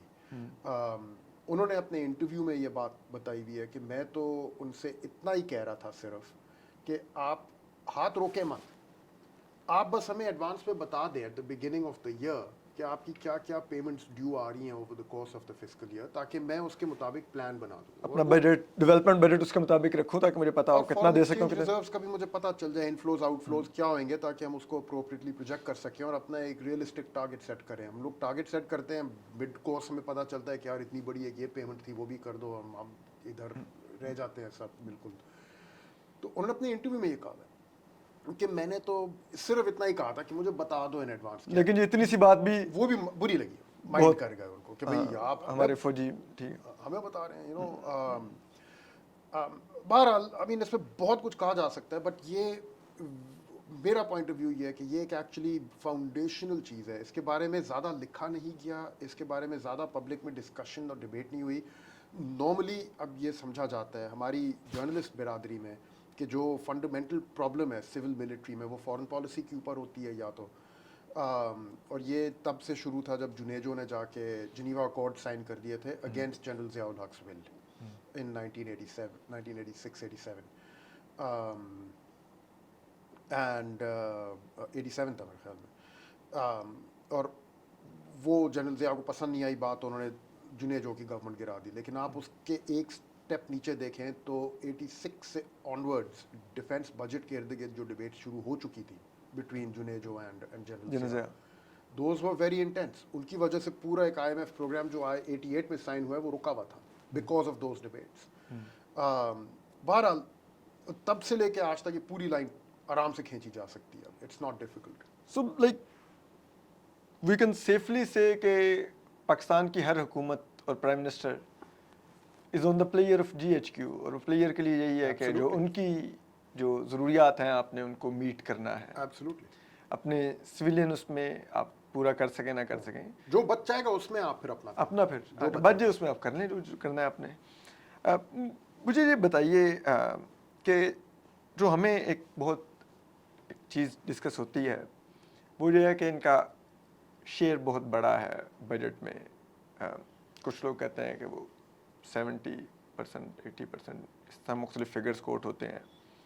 दूसरी तरफ जो एक अनाउंस्ड बजट होता है वो तो होता है लाइक इस साल, if I am not wrong, somewhere 2500 अरब के करीब कुछ है। पिछले साल 2100 अरब कुछ था, 2180 अरब कुछ। तो क्या ये जो ऐलान किया जाता है बजट पेपर्स में यही हमारा डिफेंस बजट होता है कि इसके अलावा भी कुछ अंडर द टेबल भी होता है जिसको वो आप कहते हैं कि ठीक है ये फलानी पेमेंट हमने वो फलां चीज़ ले लिया रडार, उसको इंपोर्ट्स में शो करके तो कर दें? नहीं देखिए, अंडर द टेबल तो एक अलग चीज़ होती है, ठीक है। सॉरी, मतलब मैं वो रिश्वत वाली नहीं कह रहा। हाँ, नहीं, हालांकि वो भी चलता है सीन, लेकिन ऑफ द बुक्स एक होता है जी, ठीक है। लेकिन काफ़ी हद तक ऐसे एक्सपेंडिचर्स हैं जो है तो डिफेंस एक्सपेंडिचर्स, लेकिन उनको डाला हुआ PSDP में है मिसाल के तौर, ठीक है, और उनको हेडलाइन कुछ और दी हुई है। और फिर काफ़ी ऐसे भी एक्सपेंडिचर्स हैं मिनिस्ट्रीज़ के जो डिवर्ट होते हैं फिर تو آپ اگر دیکھ لیں گے کئی ایسے ادارے جہاں پہ منسٹری آئی ٹی یا پی ٹی اے اور جہاں پہ ریٹائرڈ جنرلز کو بٹھایا ہوا ہے, تو ادھر پھر جو اس ادارے کے جو پیسے ہیں ان کی جو ہینڈلنگ ہے that comes under in the control of the control of the فوجیز. ٹھیک ہے. وہ پھر اتنی زیادہ وہاں پہ سویلین گورنمنٹ کی جو سے ہے نا وہ کم ہو جاتی ہے, کیونکہ وہ پھر جو صاحب انہوں نے وہاں پہ بٹھائے ہوں گے وہی انہی کا کہنا چلے گا. تو اب وہ ایگزیکٹ اس کو ایڈ اپ کرنا بڑا مشکل ہے. اب اینڈ آلسو جیسے ملٹری پینشنس تو انہوں نے الگ کر دی مشرف کے دور میں, اب وہ سویلین بجٹ میں ڈال دی. اور وہ اب لائن شیئر ہے پینشن کا آپ کا, اگر 1000 ارب کے قریب ہے تو تقریباً 700 کے 600 ارب فوجی بھائیوں کی پینشن ہے, 300 ارب ہاف سے زیادہ, I mean 2/3 اور سو کے قریب تو ملٹری پینشنز ہیں, and the rest are civilian pensions, and that's also considering کہ number of, اور وہ سویلین بجٹ میں کاؤنٹ ہوتی ہیں. ہاں وہ نکلتی سویلین بجٹ. تو آپ کا ڈیفینس بجٹ ہے, اس میں پھر آپ پینشنز ایڈ کریں گے, اس میں پھر آپ جو پی ایس ڈی پی میں جو ہیں سیکورٹی ریلیٹڈ ایکسپینڈیچرز پھر وہ آپ ایڈ کریں گے. پھر اس کے علاوہ اور جو آتے ہیں ایکسپینڈیچرز, مثال کے طور ایک سی پیک سیکورٹی فورس بنائی گئی ہے, اس پورا ایک ڈویژن ہے, ایک پورا ڈویژن, اب تو وہ ڈویژن بن گئی ہے. اس کے ایکسپینڈیچرز آئی ڈونٹ نو کس حد تک فارمل ڈیفینس ایکسپینڈیچر کے اندر ہیں یا اس کی ایک سیپریٹ سی پیک کے تھرو فائنینسنگ لائن ہے, آئی ایم ناٹ شیور. تو ہے تو بہت زیادہ, لیکن اس کا اندازہ لگانا کافی مشکل ہے. جو آپ کا ڈیفینس بجٹ میں دکھایا جاتا ہے that is 90% plus only salaries of personal. مطلب یہ اگر 2500 ارب ہے تو وہ 90% 2000 ارب پلس تو صرف تنخواہیں ہیں. تو ظاہری بات ہے ہم اتنا اپنے جو ہتھیار ہیں ان کی نہ صرف مینٹیننس دیکھتے ہیں, فوج کی movement is a big thing, اس پہ کہتے ہیں سینکڑوں ارب تو صرف اس پہ لگ جاتے ہیں, نئے ہتھیار خریدتے ہیں, اپنا نیوکلیر پروکیورمنٹ از سیپریٹ, وہ اس بجٹ سے باہر ہے, اس سے باہر ہے. پروکیورمنٹ از آل سیپریٹ. ٹھیک, تو پھر تو مطلب وہ تو پھر بہت ہی اوپر فگر جاتا ہوگا کیونکہ وہ بہت مہنگے ہتھیار ہوتے ہیں. Nobody knows. And those are unaffected totally by the conditions in the country. تو جب آپ ایک چیز دیکھ لیں کہ 2008 سے لے کے آج تک معیشت ملک کی یوں جا رہی ہے, ٹھیک ہے, آپ کے لیکن آپ کے جو اور باقی سارے بجٹ میں جو ایکسپینڈیچرز ہیں they'll be going up and down as well, maybe on an upward direction لیکن up and down. Defence budget ایک چیز ہے جو consistently 10% increase throughout. Minimum 10%. Unaffected by anything else that's happening around it. Likewise with procurement. آپ default کے کنارے پہ جب ہوئیں گے, جیسے 2022 میں جب پاکستان تھا, لیکن اسی ٹائم پیریڈ میں ایکسپینسو ویپنری بھی خریدی جا رہی ہوگی. You can be close to default. Your business community, your oil imports are being told کہ ابھی آپ کی consignment کو آپ کی LC ریٹائر کرنے کے لیے پیسے نہیں ہیں ہمارے پاس, ابھی ہولڈ کریں اس کو. But this procurement will continue. But آپ ہتھیاروں کی خریداری باہر سے جاری رکھیں گے. اب یہ ایسے ہونا چاہیے یا نہیں, وہ that's a separate debate. بالکل وہ ایک سیپریٹ ڈیبیٹ. اچھا اب اسی پر آ جاتے ہیں خرم بھائی کہ آپ نے کہا کہ وہ تو ایک جاری رہے گی. اسی طرح سے ہمارا بہت ہی نیوکلیر پروگرام ہے, میزائل پروگرام ہے, بہت سفسٹیکیٹڈ پروگرام ہے, لیکن ظاہری بات ہے اس کا بھی بہت بڑی اسپینڈنگ ہوگی. اس کے علاوہ پھر کیا ہمیں یہ بھی کہیں نہ کہیں سننے میں ملتا ہے کہ یہ جو فوج کا کارپوریٹ سیکٹر ہے, فوجی فاؤنڈیشن سے لے کر تو فوجی یوریا, فوجی سیمنٹ, کارن فلاور, DHAs وغیرہ وغیرہ, تو یہ یہاں سے بھی جو پیسہ جنریٹ ہو رہا ہے وہ کہتے ہیں کہ شاید وہ بھی ہمارے جو دفاعی اسٹریٹجک جو منصوبے ہیں ان کے لیے ہوتا ہے, اور اس لیے یہ بہت ضروری ہے کہ فوج کارپوریٹ میں رہے. کیا یہ بات میں کوئی وزن ہے, کوئی مجھے آئی ڈونٹ انڈرسٹینڈ کہ اس میں لاجک کیا ہے. تو کہا جاتا ہے کہ ہے کوئی نہ کوئی لاجک, لیکن جب بھی مجھے کسی نے سمجھانے کی کوشش کی ہے تو مجھے سمجھ میں تو نہیں آئی. لیکن اس کارپوریٹ یا یہ ایک جسٹیفیکیشن ہے جیسے شہداء کے نام پر DHA اور عسکریز کھڑے ہوئے ہیں اور اس میں سارے ریٹائرڈ لوگ رہ رہے ہیں. ہاں, یا وہ پلاٹس جو مارکیٹ میں بکے ہیں جی, پھر آگے. تو بٹ ایک چیز ہے کہ فوج کا جو کارپوریٹ سیکٹر ہے وہ اتنا بڑا ہے نہیں سائز میں جتنا اس کو کہا جاتا ہے. Okay, मैं आपको interesting. एग्जांपल दे दूं, जैसे अस्करी बैंक है, जी जी लगता तो है कि it's a big bank and what not, लेकिन total deposits are less than the asset management division of one major commercial bank. ठीक है, आप हमारे जो बड़े बड़े टॉप 3-4 कमर्शियल बैंक्स हैं उनके एसेट्स अंडर मैनेजमेंट देख लें of the asset management division, it's not very big. Likewise उनका फर्टिलाइजर आउटपुट का फिगर मेरे पास है, लेकिन आप उसका आउटपुट देख लें जो उनके फर्टिलाइजर प्लांट है, put it next to let's say some of the big fertilizer plants Pakistan के, यू फाइंड कोई इतनी बड़ी वो नहीं है शायद जितना बना, it's nowhere near as big as it is in countries like जैसे इजिप्ट है या यू नो, वहाँ तो it's like the dominant footprint. Okay. वो सिचुएशन यहाँ पर नहीं है। लाइक वो अभी पिछले दिनों वो अहमद नवाज खेरा साहब ने, उनके थिंक टैंक ने एक रिपोर्ट जारी की थी, उसमें तो सबसे बड़ा जो कॉर्पोरेट सेक्टर में शेयर था समवेयर $6 बिलियन प्लस का, वो उन्होंने फौजी फाउंडेशन का दिखाया था कि they are the number 1 players and then second number पर दूसरा, I think maybe combined group as a group तमाम उसकी मिला के जो तमाम मिला के, बट आप इंडिविजुअली उसके जो कंपोनेंट्स हैं, जी। ग्रुप के जो कंपोनेंट्स उनको देखें तो they are all much smaller than their civilian counterparts generally. अच्छा एक अगेन मैं इजिप्ट और इन मुल्कों से कंपेयर कर रहा हूँ जहाँ जहाँ पे पे प्रॉपर मिलिट्री डोमिनेंस है, तो उनसे कंपैरिजन तो कोई नहीं है इधर। द फौजी the commercial footprint of the फौजी establishment, it's much smaller than what people think it is, although it is still agreed very large. अच्छा मुझे एक चीज़ बताइए, हमें एक बार बार एक पिक्चर दिखाई जाती है कि देखो फौजी अदवार में जब मुल्क में डिक्टेटरशिप्स थी तो इकॉनमी ने बड़ा परफॉर्म किया, और देखो इतने % ग्रोथ थी और ये था वो था, बैंकों में शरह सूद कम थी, लोग गाड़ियाँ निकलवा रहे थे, फलान था ये था। और ये जब सिविलियन आते हैं तो इनसे इकॉनमी नहीं चल रही होती, मिस मैनेजमेंट करते हैं, मिस गवर्नेंस वगैरह। तो ये वाकई ही ऐसा है जैसे दिखाया जाता है, ये इतनी ही जिसे कहते हैं सादा सी बात है कि सिविलियन निकम्मे होते हैं तो इस वजह से इकॉनमी नहीं चला जो लोग पाते? ये बात करते हैं वो एक सिंपल सवाल का जवाब दे दें कि जब फौजी हुकूमत ख़त्म होती है तो मुल्क बैंकरप्ट क्यों हुआ होता है? अयूब खान बैंकरप्ट था 1968 में, उनकी हुकूमत ने डेट रीस्केड्यूलिंग के लिए अप्लाई किया। डेट रीस्केड्यूलिंग के लिए जब आप अप्लाई करते हैं इसका मतलब है आप बैंकरप्ट हो चुके हैं, पैसे नहीं दे पा रहे वापस, तो आप नहीं कह रहे हैं दे पा आगे कर दें जरा। ये एक फॉर्मल इंडिकेटर है कि आप बैंकरप्ट हो गए हैं अगर आपके मुल्क ने डेट रीस्केड्यूलिंग के लिए अप्लाई किया। तो वो 1968 में हो गया था, तब तो अयूब खान का ही दौर था। जी तो ये क्यों हुआ? 1988 में पाकिस्तान एक इमरजेंसी IMF प्रोग्राम में क्यों गया है before the arrival of Benazir Bhutto? अगर इतनी ज़बरदस्त इकोनॉमिक मैनेजमेंट चल रही थी थ्रू आउट द 80s और इतनी ज़बरदस्त ग्रोथ रेट चल रहे थे, क्योंकि IMF प्रोग्राम में आप तभी जाते हैं जब आप बैंकरप्ट हो चुके होते हैं। ठीक है, ये आपकी अपनी कबूलियत होती है कि हम हो गए हैं बैंकरप्ट। हालांकि उधर थोड़ा और कुछ भी चल रहा था, लेकिन बहरहाल इसका मुझे कोई जवाब दे दे मान जाऊंगा। और 2008 में मुशर्रफ के दौर में बस इतनी सी वो कमी रह गई थी कि जहाँ जाना था IMF प्रोग्राम में वो मुशर्रफ ने डिले करते करते करते करते दूसरी हुकूमत के ऊपर डाल दिया।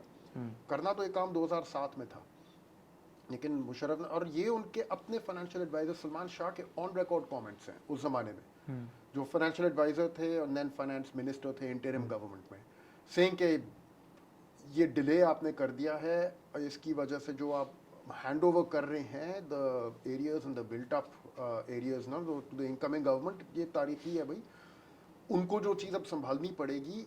माजी में कोई इनकमिंग हुकूमत को आई थिंक इस किस्म की सूरत हाल नहीं संभालनी पड़ी, बारिंग मे बी 71 के बाद जो जंग के बाद जब हुकूमत आई है भुट्टो साहब की एंड व्हाट नॉट, तब तो जंग भी थी, डिफीट इन वॉर, वो सारा तो it's a different, that aggravated the whole situation right.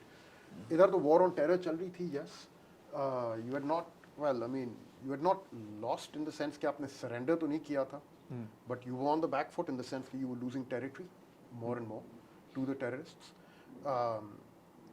and on the other hand you were on the brink of an economic crisis the likes of which you've never seen before.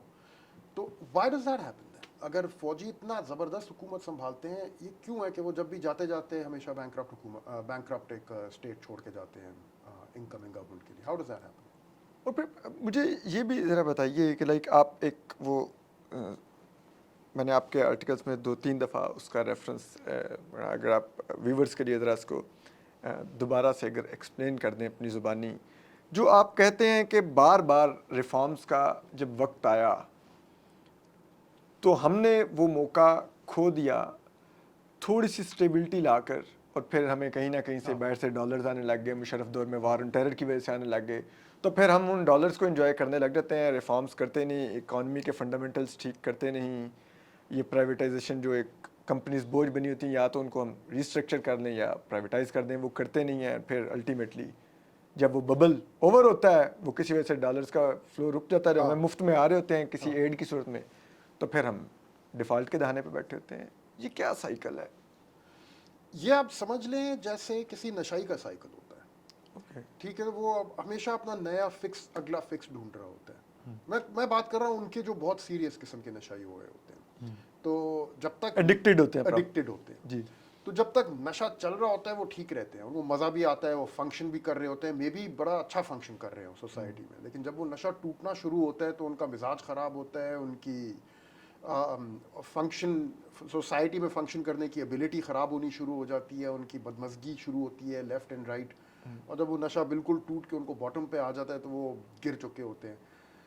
وہ بندہ اس point پہ آ کے کیا چیز ڈھونڈے گا؟ کیا وہ کہے گا میں اپنے عادتیں درست کروں, یا وہ کہے گا کہ مجھے کہیں سے ایک اگلا فکس مل جائے گا؟ ٹھیک ہے, پاکستان ان لوگوں میں سے ہے جو کہتا ہے یار مجھے بس ایک فکس اور کہیں سے مل جائے, باقی میں دیکھ لوں گا بعد میں جو بھی ہو جائے. ٹھیک ہے, تو اب اس کی کہانی جاتی تو کافی پیچھے ہے. پہلا جو ایسا بوم بسٹ سائیکل پاکستان کی تاریخ میں تھا وہ ارلی 50s میں تھا, جب کورین وار ہو رہی تھی اور Pakistan was in a very very desperate situation regarding foreign exchange reserves. اور ایک دم سے اس وار کی وجہ سے, because all American warships docked in Pakistan before moving on to the theater of war in Korea. تو ایک دم سے یہاں پہ there was a big inflow of foreign exchange during the Korean war. Unexpected. کسی کو یہاں پتہ نہیں تھا یہ ہونے والا ہے, لائک بوم ایک دم سے ڈالرز آنے شروع ہو گئے اور بڑا ایک دم لاٹری ٹکٹ لگ گیا, لاٹری ٹکٹ لگ گیا جیسے, اور وہ اڑا دیے سارے, کنسمپشن میں اڑ گئے وہ سارے پیسے.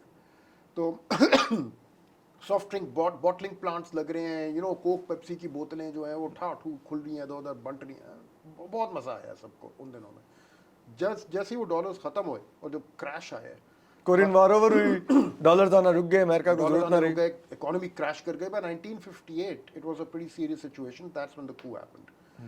اس کے بعد اگلا بوم بس cycle begins with the Ayub Khan and Pakistan's entry into the World War II, post World War II, anti communist وہ بلاک میں, communist bloc what not. وہ 65 وار کے بعد ختم ہوا. 65 وار کے بعد امریکنز نے روک دیا بالکل پاکستان کے جتنے انفلوز تھے, اور اس کے بعد you see the foreign exchange reserves fall until 68, جب وہ ڈیفالٹ کے ایج پہ آ جاتے ہیں, جیسے کہ یار وی ڈونٹ ہیو دا منی, تب وہاں پہ اس کو زندہ رکھا جاتا ہے پاکستان کو, جسٹ انف کہ یہ اوور دا ایج نہ چلے جائیں, بٹ ناٹ انف کہ یہ اٹھ سکے وہاں سے. And then the third boom bust happens in 1980s under general Zia. But the big one جو ابھی لیونگ میموری میں, ضیاء دور میں بھی, کیونکہ وہ افغان وار کی وجہ سے ڈالر آ رہے تھے کھرے امریکن, ہم ان کے لائے تھے, ہم ان کو انجوائے کرنے لگ گئے بالکل, بجائے اس کے کہ اس سے کچھ اکانومی بناتے. وہ 1985 تک ہمارے ریزروز جو تھے وہ پیک پہ آئے ہیں, اس کے بعد سے وہ گرنا شروع ہوئے ہیں. By 1988 you back in IMF programme. But جو لیٹسٹ اس کا بھی تھا سائیکل وہ مشرف کے دور میں, دیٹ لاسٹڈ اباؤٹ 5 years مشکل سے, اگر بہت میں کہہ دوں 5 نہیں 4 years, ڈپینڈ کرتا ہے اس کی شروعات کب لیں واٹ ناٹ. 2003 میں اس کی شروعات لے رہے ہیں کیونکہ 2003-04 کا جو سال ہے تب پیک گروتھ ریٹ پاکستان نے کوئی 9% کا شو کیا تھا. تب سے لے کے لیٹ سے 2008 تک اگر آپ چلائیں تو وہ مشکل سے 5 سال بنتے ہیں.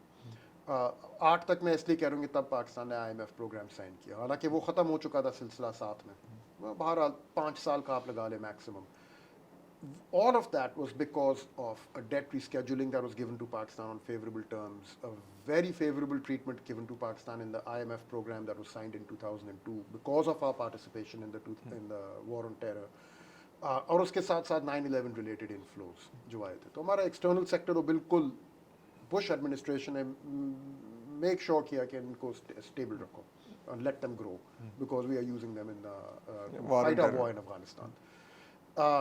ایک اور جو اس کے بعد جو بوم بس سائیکل آیا 2000, اگر اس کی میں شروعات لوں کوئی 2014 میں جب اکنامک گروتھ چڑھنی شروع ہوتی ہے تو مشکل سے وہ کوئی 2017 تک ختم ہو گیا تھا. اور 2017 میں اس لیے کہہ رہا ہوں کہ وہ پہلا سال تھا جب آپ کی کرنسی کو اتنا بڑا ایک ہٹ لگی ہے کہ وہ ज़ाहिर हो गया था कि समर ऑफ 2017 कि ये चीज़ अब वो एकदम अंडर 100 से if I am not wrong 120 पर गई थी उस वक्त 2017 में। लेकिन जो सॉलिड स्टेबल रखा हुआ था डार साहब ने, जब वो पेग टूटा है पहली दफ़ा, यू कैन से कि दैट्स द पॉइंट। बट अगर आपने लगाना है कि भाई IMF प्रोग्राम कब आया, तो वो तो फिर 2019 में आया, but that's only because Khan साहब delayed it by another year, ठीक है ना, वरना तो उसने आना था 2018 में, वरना तो उसने आना था 17 में ही। बट बहरहाल वो भी मुश्किल से कोई 3, 4, 5 साल चला है। और फिर खान साहब का एक आया which was fuelled by post Covid related inflows which were also very large. Nawaz Sharif की growth rates fuelled by inflows from Gulf countries, ठीक है। तो पहली दफ़ा सऊदी अरब से इतना बड़ा डिपॉजिट जो पाकिस्तान को जी मिला। जी इससे पहले एक मिला था न्यूक्लियर डेटोनेशंस के बाद, जी जी, उसमें भी वो ऑयल फैसिलिटी थी और ऑयल फैसिलिटी थी और एक छोटा सा कोई डिपॉजिट भी था, डिपॉजिट फैसिलिटी थी। लेकिन इतने बड़े बड़े डिपॉजिट्स आने जब शुरू हुए हैं, वो यही टाइम पीरियड था। तो उसमें भी 2014 में एक स्टेट बैंक की रिपोर्ट है, क्वार्टरली रिपोर्ट, जिसमें वो सारे इनफ्लोज जो आए हैं जनवरी से लेके जून तक पाकिस्तान में, इनफैक्ट एक ही क्वार्टर में, if I am not mistaken 2014 में, उनको वो पहले ऐड अप करते हैं और फिर नीचे एक लाइन में लिखा हुआ है कि not since 9/11 is Pakistan experience such favourable external sector inflows, ठीक है ना। तो एकदम से बहुत सारे डॉलर्स लैंड हुए हैं पाकिस्तान में from different direction, CPEC related from China, gulf related from Saudi Arabia, और फिर एक स्पेक्ट्रम ऑक्शन हुई थी, तो उसके भी काफ़ी आए थे डॉलर्स। एंड देन खान साहब को पोस्ट कोविड एक बुनांजा मिला, वो भी उड़ाया गया। तो 2-3 सालों में that's the only way we have ever sought economic growth in this country. इसके अलावा कोई है नहीं तरीका। अच्छा अब खुरम भाई मौजूदा हम दौर पर आ जाते हैं, वो तो हमें बीच में आपने सब मिसालें दे दी कि कब कब कहाँ से पैसे मिले, तो हम उस दौर को नशई को नशा मिल गया और हमने उसको खूब एंजॉय किया। लेकिन अब एक पैटर्न है 2022 ऑनवर्ड्स, हमें बार बार बताया जाता है, मुख्तलिफ बिजनेसमैनों से मुलाकातों में हमारी फ़ौजी की आदत बताती है, दीगर जगहों पे कि 25 अरब डॉलर आ रहे हैं, तो इतने अरब डॉलर आ रहे हैं। लेकिन अभी वही अरब मुल्क क्यों हमें कोई मज़ीद डिपॉजिट्स या इवन के इन्वेस्टमेंट को भी तैयार नहीं है? हम जहाँ पर भी जा रहे हैं MOU साइन हो रहे हैं। मुझे तो कभी कभी लगता है कि हमने इस पिछले 3 साल में इतने MOU साइन कर दिए कि अगर सिर्फ वो उनके कागजात ही अगर हम रद्दी में बेचें तो शायद 1 अरब डॉलर वहाँ से जनरेट कर लेंगे। वो MOUs मटीरियलाइज क्यों नहीं हो रहे? हर कोई इंटरेस्ट क्यों शो कर रहा है, इन्वेस्टमेंट क्यों नहीं कर रहा है? ये क्या वजह है? क्या एतमाद नहीं रहा हमें, या हमारे में दुनिया का इस वक्त कोई इंटरेस्ट नहीं है कि वो नहीं हमें पैसे इन्वेस्ट करना चाहते? व्हाई वुड लाइक, हम एक डूबती मईशत है क्या उनके लिए कि इनके ऊपर क्यों पैसे लगाएं, अपने पैसे क्यों डुबाएं? मुख्तलिफ 2-3 मुख्तलिफ वजह हैं, कनेक्टेड लेकिन मुख्तलिफ।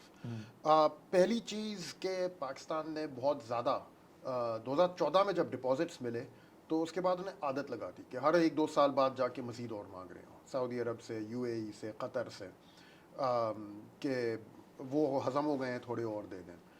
और कोई 2000 आई थिंक आखिरी जो आया था वो कोई 2020-21 में, आई फॉरगेट एग्जैक्टली कब था, लेकिन खान साहब के दौर में था जब आखिरी एक डिपॉजिट आया था। जी बिल्कुल। जिसके बाद उन्हें कह दिया कि भैया बहुत हो गया मेरी जान, यू नो, अब आपको मैंने एक थोड़ी सी अगर अभी मदद कर दी थी एक ज़माने में, इसका ये नहीं मतलब कि आप हर थोड़े वक्त के बाद आके बार बार मांगते रहें।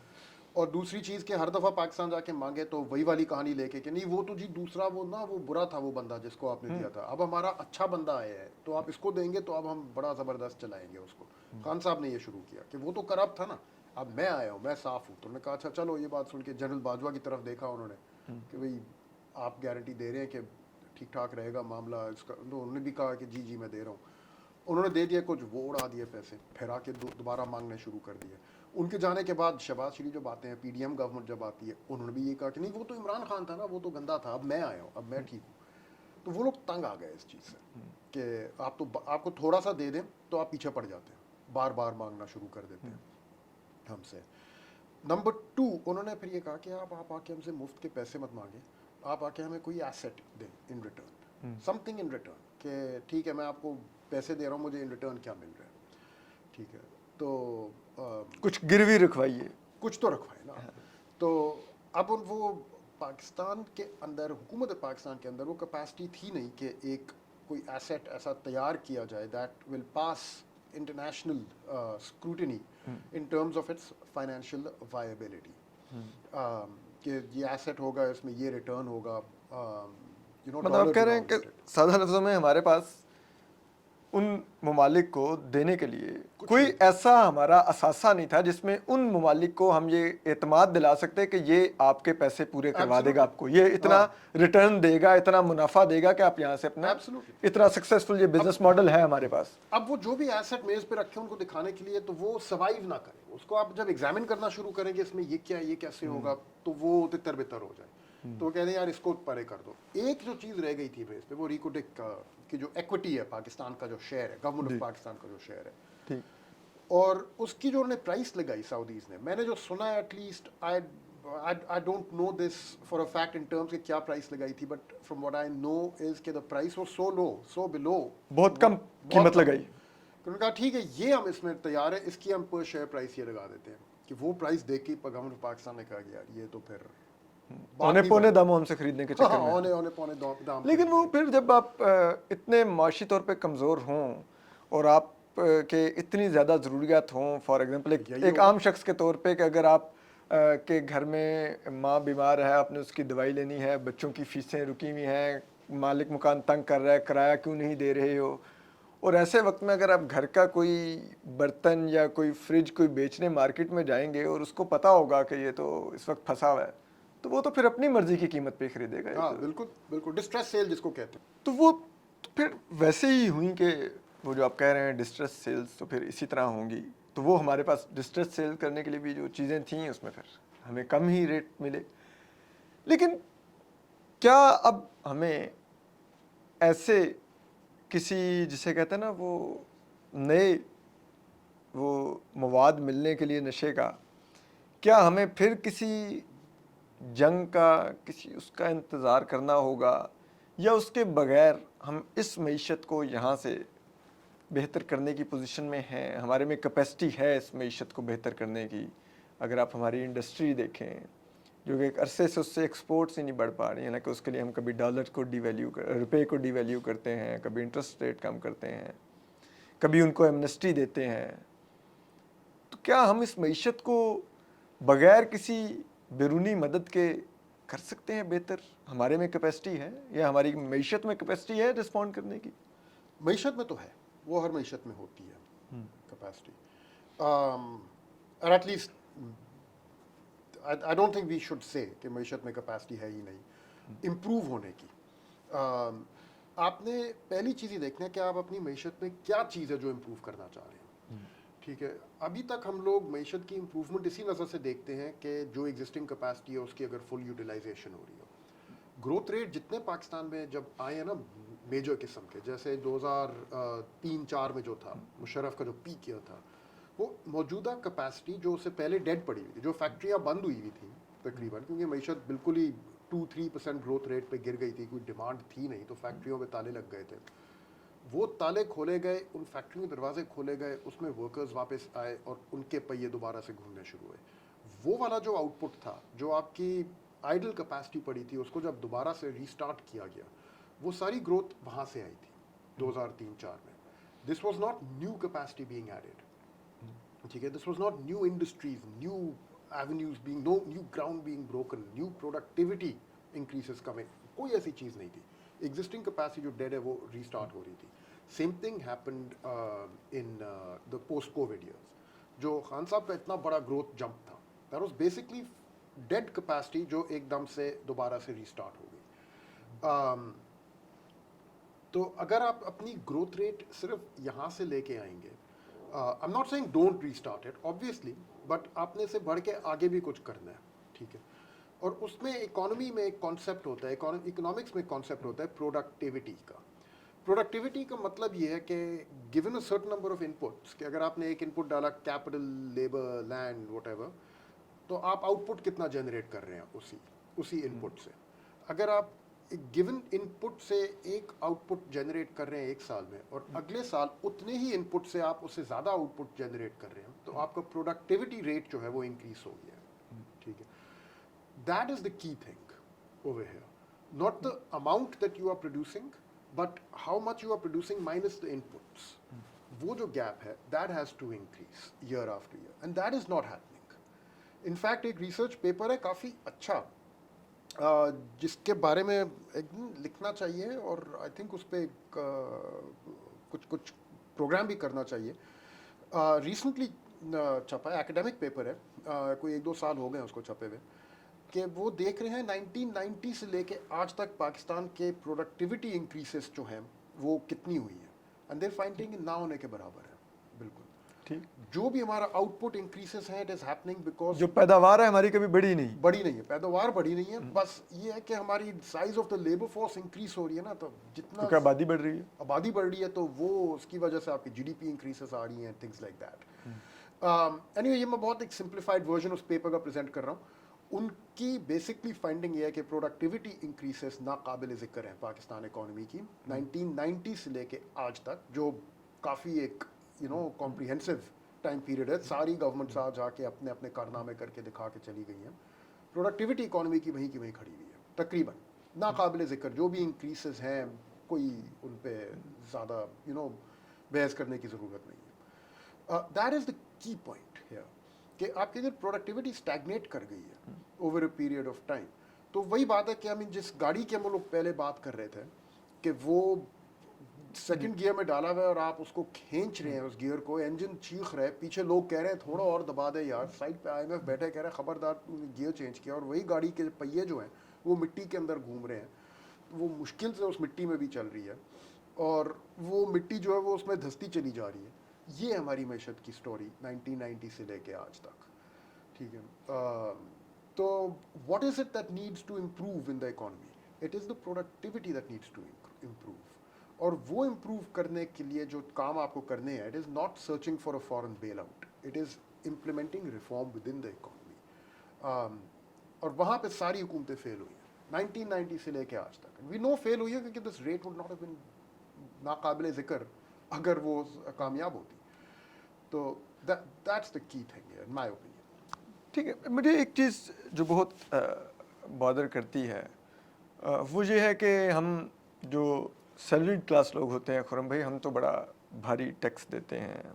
हमारा शेयर ऑफ टैक्स भी इन बिजनेसमैनों से जो अरबों पति हैं उनके मुकाबले में बहुत बड़ा है. ये 200 कुछ अरब देते हैं और हम 500 कुछ अरब देते हैं, और उसके बावजूद ये सारा साल कभी बिजली पर सब्सिडी मांग रहे होते हैं, कभी अपने पावर प्लांट्स के लिए, कभी गैस पर, कभी ये कह रहे होते हैं रिपीट डिवैल्यू करो ताकि वो उसमें एक्सपोर्ट्स का मार्जिन बढ़े, कभी ये इंटरेस्ट रेट कम करवा रहे होते हैं.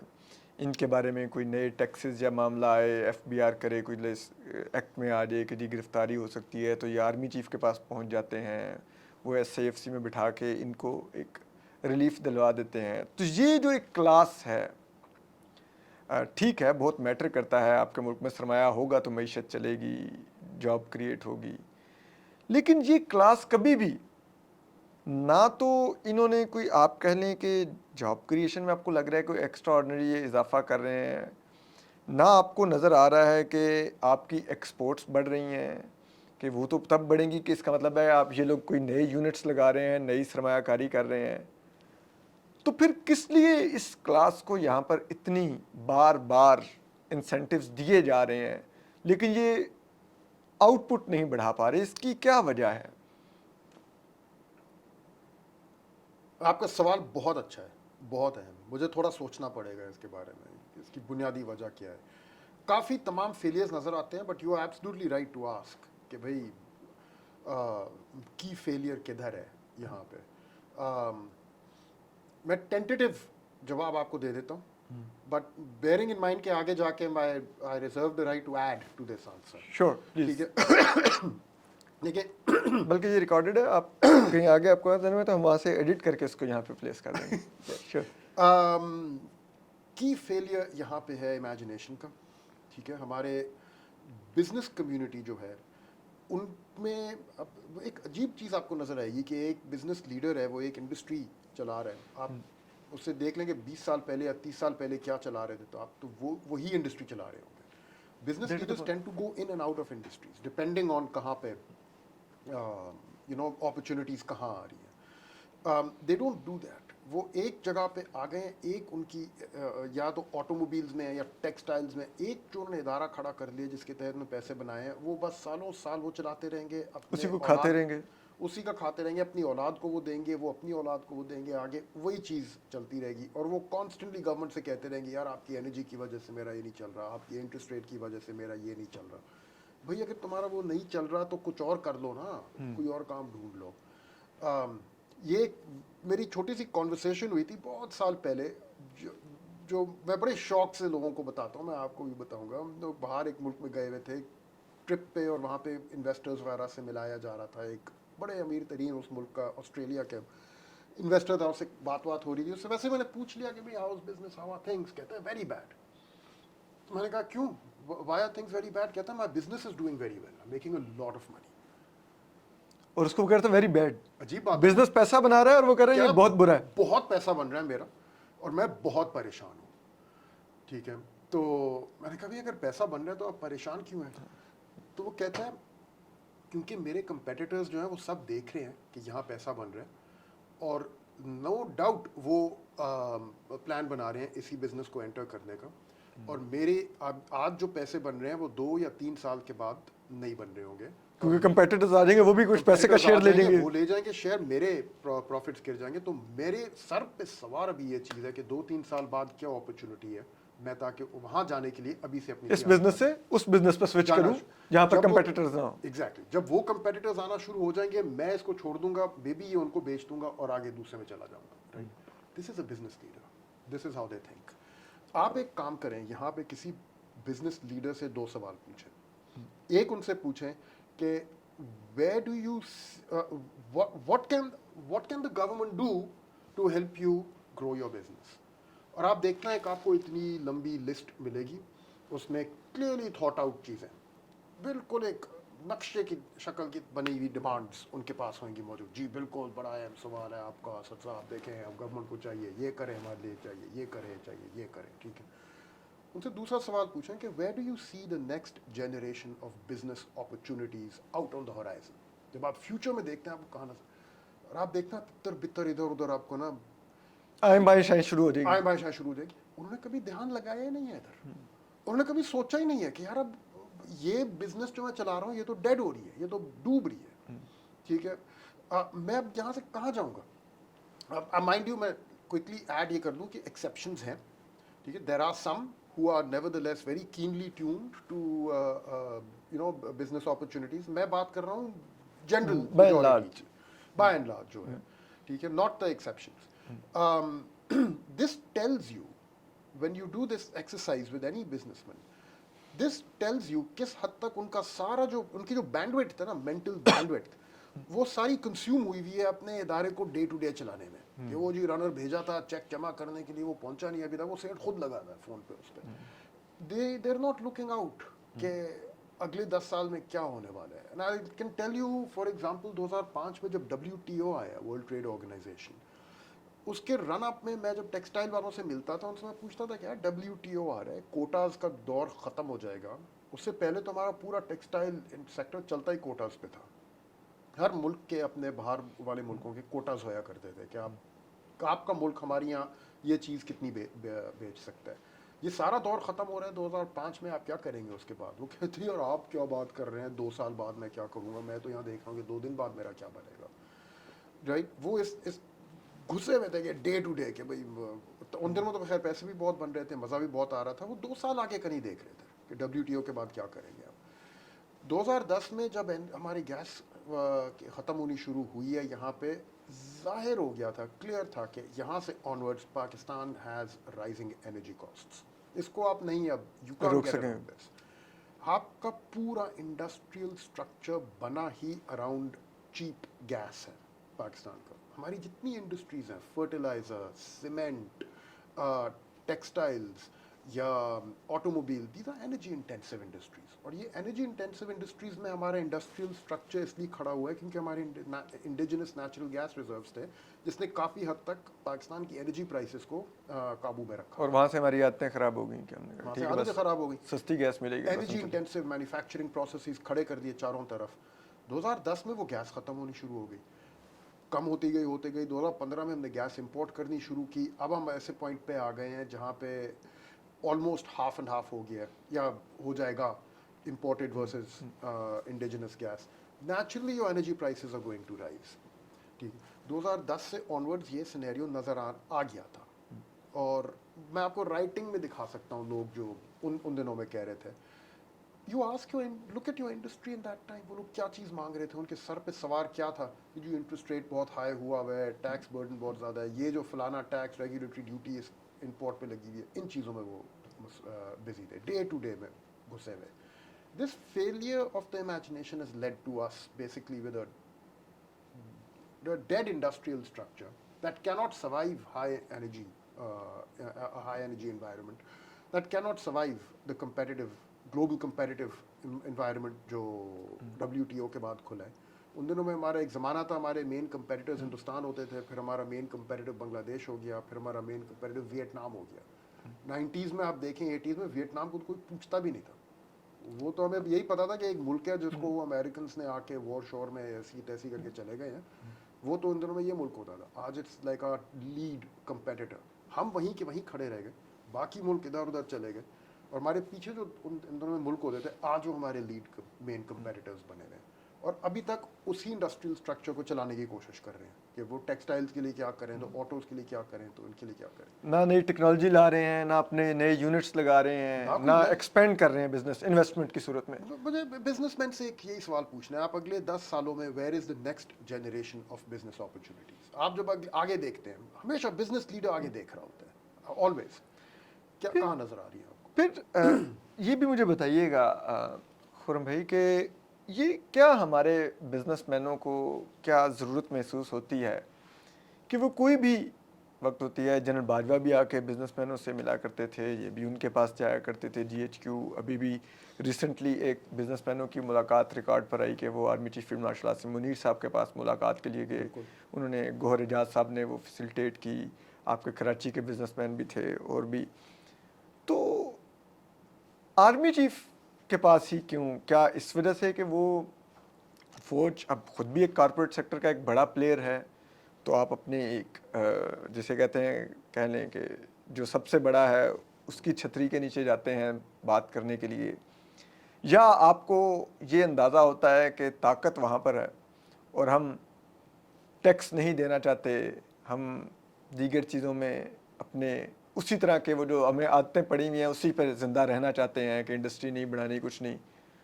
तो वो जो गवर्नमेंट की तरफ से प्रेशर आ रहा है कि टैक्स लगाओ और फलां चीज़ें, कहा था कि इतने सालों में तुम लोग यहीं पर मैन्युफैक्चर करनी शुरू करोगे, ये चीज़ें करो, तो उससे बचने के लिए वो फिर फ़ौज की लेवरेज यूज़ करते हैं।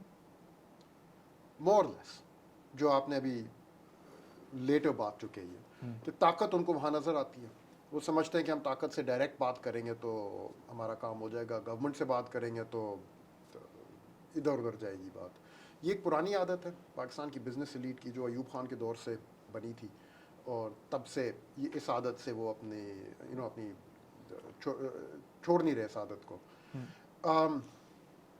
हम दोनों का मीडिया से ताल्लुक़ रह चुका है, ठीक है ना। तो मेरा एक एक्सपीरियंस था जब मैं बिज़नेस एडिटर था एक commercial type of media organisation में, कि जब बिज़नेस लोग आके कुछ प्रेशर डालते थे कि इस कवरेज को, ये अपने मतलब की कोई कवरेज करवाने के लिए, और अगर मैं थोड़ा सा उसको मना करने की कोशिश करूं तो डायरेक्टली सेठ के पास चले जाते थे, राइट, जो उस मैगजीन का मालिक थे, या जो मैगजीन या टीवी चैनल के जो मालिक हैं, वो डायरेक्टली, और उनको फिर इन टाइम पता चल जाएगा कि यार आप डायरेक्टली उधर ही बात कर लें, क्योंकि वो फिर डायरेक्टली आउटपुट प्रोड्यूसर को फ़ोन करके बता देगा यार ये फलानी चीज़ है, इसको चला दो। तो यहाँ पर भी वो मालिक के पास चल जाते हैं, आर्मी चीफ के पास चल जाते हैं कि आर्मी चीफ के पास चले जाओ, वो डायरेक्टली फ़ोन करके बता देगा यार ये लोग टैक्स कम करवाना है, वो फलाना ढमकाना, आपकी मर्जी जो है ना वो पूरी हो जाएगी, और अगर नहीं होएगी तो जो कुछ भी हो सकता है। अब जैसे अगेन मैं अभी तो खैर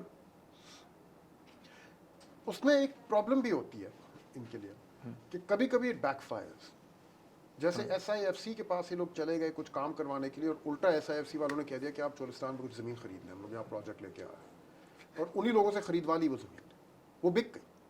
और फिर आगे जाके हम सबको पता है इस प्रोजेक्ट के साथ क्या हुआ, वो लोग फंसे रह गए कि यार यहाँ मैंने करोड़ों रुपए लगा दिए उनके कहने पे, फंसते भी हैं इस तरह से, लेकिन फिर भी वो जाते उधर ही हैं, एक अपनी जिंदगी वो समझ रहे हैं, उनके माइंड में कुछ है कि हम अपनी ज़िंदगी आसान कर रहे हैं डायरेक्टली ना टॉप पे जाके. Sometimes it does work, often it does work, which is why they keep going. Sometimes backfire कर जाती है चीज़. लेकिन अभी लास्ट में जो मीटिंग हुई उसके बाद निकल के बिजनेसमैनों ने जो इंटरव्यू दिए मुख्तलिफ टीवी चैनल्स को, उसमें उन्होंने बहुत ज़्यादा बुरा भला कहा शहबाज शरीफ गवर्नमेंट को कि जी ये ऐसे हैं वैसे हैं. और तो क्या ये अगर फॉर एग्जांपल आप प्राइम मिनिस्टर हैं and you are the chief executive at least by the book, तो मेरे आगे कोई आके मेरी ही कंपनी के चीफ एग्जीक्यूटिव को बुरा भला कह रहा है, तो फर्स्ट तो मुझे उसको वहाँ पर स्नब करना चाहिए कि भाई how dare you are talking like this. लेकिन वो ना सिर्फ वहाँ पर करके आए, उन्होंने आके टीवी चैनल्स पर भी वो बुरा भला कहा.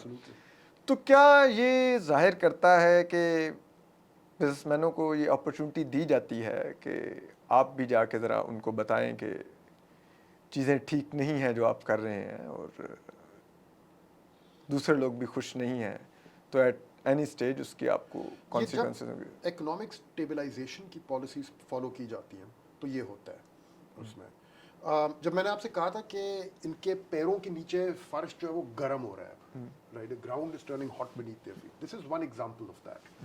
कि बिजनेसमैन जो हैं they are being hit by dollar shortages, they are being hit by interest rates, they are being hit by high energy costs, और उनकी बिजनेस जो है वो आइडल बैठी हुई है. उसके साथ साथ बजट में उनको वो सहूलत नहीं दे रही गवर्नमेंट.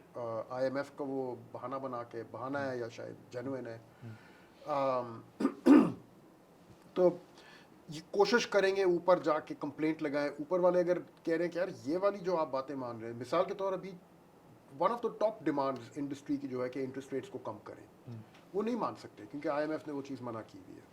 दैट्स लाइक सेइंग ये गियर चेंज करो, सेकंड से थर्ड गियर लगाओ, नहीं मान सकते. तो ऊपर वाले कहते हैं कि यार आप गवर्नमेंट से जाके कहें ना, स्टेट बैंक से जाके कहें, वो इंडिपेंडेंट सेट करते हैं. This is way of saying यार मैं नहीं कर सकता ये काम.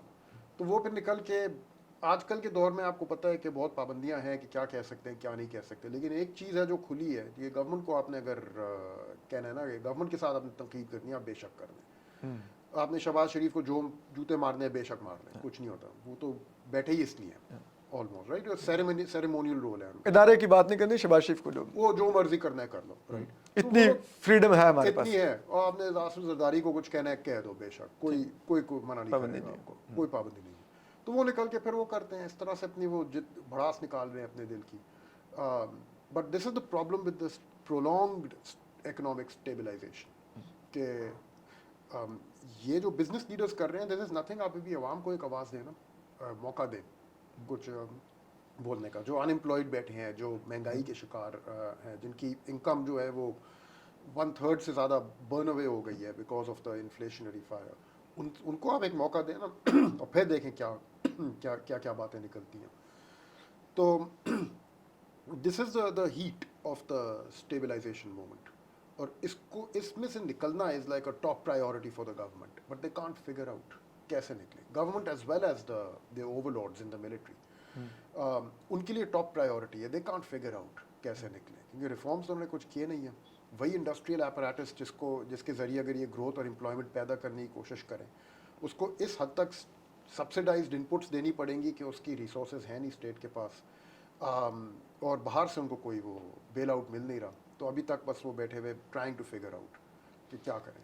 अब मुझे इसी से रिलेटेड अपने जो बात की कि इकोनॉमी की स्टेज की, अब रिफॉर्म्स करनी थी, हमसे तो अभी तक PIA नहीं प्राइवेटाइज हुआ, बाकी तो छोड़िए, जो सबसे ज़्यादा नोन एसेट है और बार बार कहा जा रहा है कि ये प्राइवेटाइज़ करो.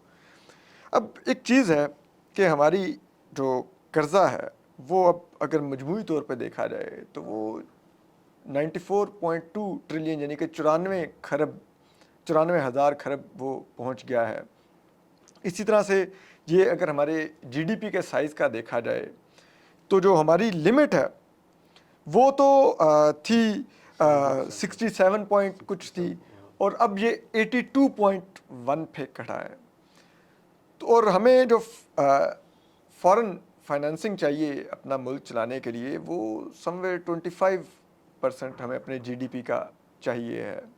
اور جو کہتے ہیں کہ ترقی پذیر ممالک میں بھی جو زیادہ سے زیادہ ہوتی ہے وہ 10 سے 15% کے بیچ میں ہوتی ہے. اس سے زیادہ ہو جائے تو وہ کہتے ہیں کہ یہ مینیجیبل نہیں رہے گی. ہم 25% پہ کھڑے ہیں. ہمارا قرض ہماری جی ڈی پی کے سائز کا 82.1% ہے. ڈو یو تھنک کہ یہ اکانومی کو ہمیں ہمارے طاقتور لوگ بتاتے ہیں کہ اگلے 5 سے 10 سالوں میں ہم ترقی یافتہ ملکوں میں آ سکتے ہیں کیونکہ ریکوڈک سے $2 ارب اگلے سال سے ملنا شروع ہوگا اور پھر وہ گریجولی بڑھتا جائے گا. کیا ایسا ہو سکتا ہے؟ ہو سکتا ہے ہاں، لیکن ریئلسٹک ہے کہ یہ ہوگا؟ I don't think so. Again failure of the imagination یہاں پہ پالیسی میکرز کی. اینڈ یہ 2 سال ہو گئے ہیں.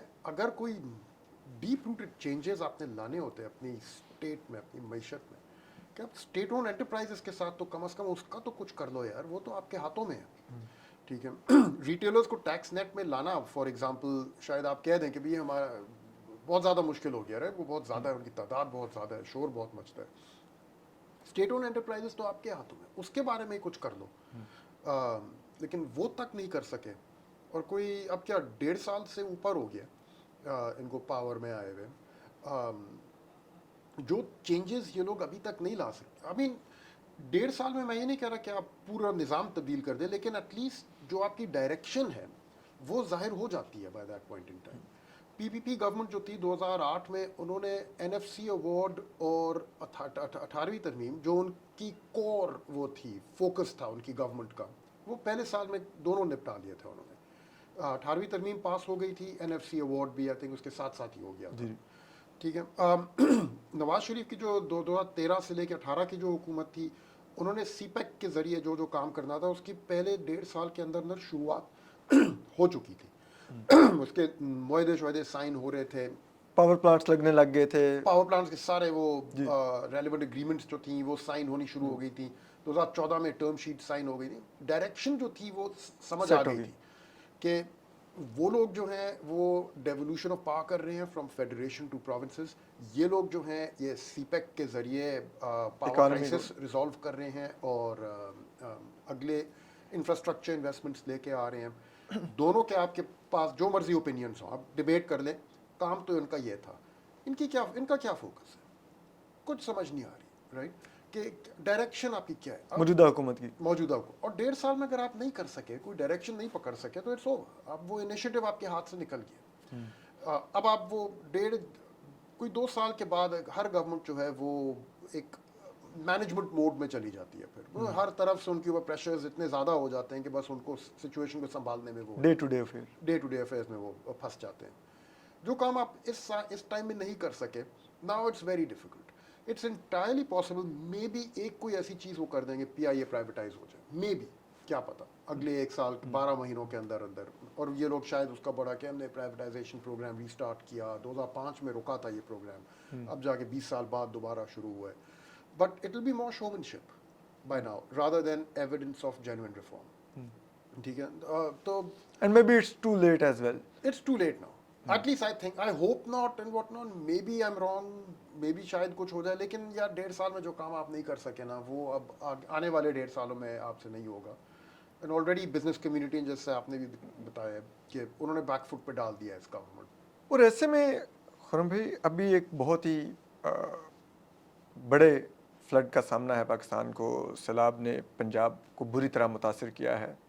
ابھی سندھ کا ڈیٹا نہیں آیا, اور پنجاب میں, صرف پنجاب میں جو ابھی تک کے ایسٹیمیٹس ہیں وہ ہے کہ 13 لاکھ ایکڑ سے زیادہ زرعی رقبہ تباہ ہوا ہے. یہ آبادیاں نہیں ہیں, شہر نہیں ہیں, گاؤں نہیں ہیں, زرعی رقبہ ہے, جس وجہ سے چاول جو پاکستان کی سب سے زیادہ ایکسپورٹ کے ذریعے کما کے دینے والی فصل ہے وہ 60% متاثر ہو گئی ہے.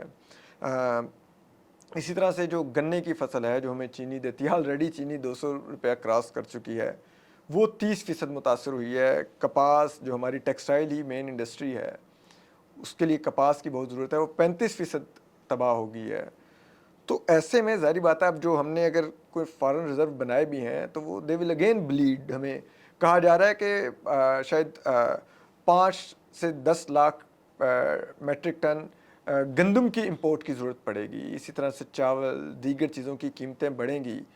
تو کیا آپ دیکھ رہے ہیں کہ آنے والے دنوں میں ہم اس فائر فائٹنگ سے اگین ایک کرائسس کے فیز میں بھی داخل ہو سکتے ہیں کہ اب یہ مہنگائی کا دوبارہ ایک ویو آ رہی ہے؟ اور crisis I don't know, but firefighting will intensify after this. دیکھیں یہ جتنے ہمارے ماضی میں فلڈز آئے ہیں 2010 سے لے کے آج تک یہ کوئی آئی تھنک 7واں واقعہ ہے, 6واں یا 7واں واقعہ ہے. تو ان کے بعد ہمیشہ پریشر آتا ہے, اور 2010 میں بھی جب فلڈز آئے تھے they were bigger than this, اور they came in the middle of a very very intense economic adjustment. تو معیشت تب تو اس سے بھی زیادہ سکڑی ہوئی تھی بالکل, اور وہ فلڈز تھے بھی اس سے بھی زیادہ کرائسس تھا اس کی وجہ سے کچھ حد تک, لیکن سنبھال لیا تھا, کچھ باہر سے بھی ہیلپ ملی تھی. تو فلڈز کو سنبھال لیتے ہیں جنرلی, معیشت ابزارب کر لیتی ہے ہماری ان شاکس کو. البتہ جو پریشرز موجود ہوتے ہیں, پرائس پریشر, وہ انٹینسیفائی ہوتے ہیں. گورنمنٹ کا فوکس جو ہے وہ فائر فائٹنگ کی طرف ضرور آتا ہے ان کی وجہ سے. تو all that will happen, but I don't yet see a crisis shaping up, not yet, hopefully. میں دو ذرا وہ آپ کے آگے سینیریوز رکھ کے اس پر پوچھنا چاہ رہا تھا. ابھی ہم نے دیکھا بنگلہ دیش میں ایک وہ حکومت کا تختہ وہاں کی عوام نے الٹا نکل آئے, نوجوان ہی اس کو بھی لیڈ کر رہے تھے. نیپال میں تو ود ان 36 to 48 hours انہوں نے الٹا دیا تختہ. اس میں بھی جو ایک چیز بتائی جا رہی ہے, جو سوشل میڈیا پر رپورٹ ہو رہی ہے, کہ بہت لیوش لائف سٹائل نیپالی جو حکمران تھے ان کے بچوں کا وہ جو سوشل میڈیا پر دکھا رہے تھے, اور اس کا ایک غصہ تھا, اور پھر وہ سوشل میڈیا بند ہوا تو وہ غصہ بوائل اپ ہوا.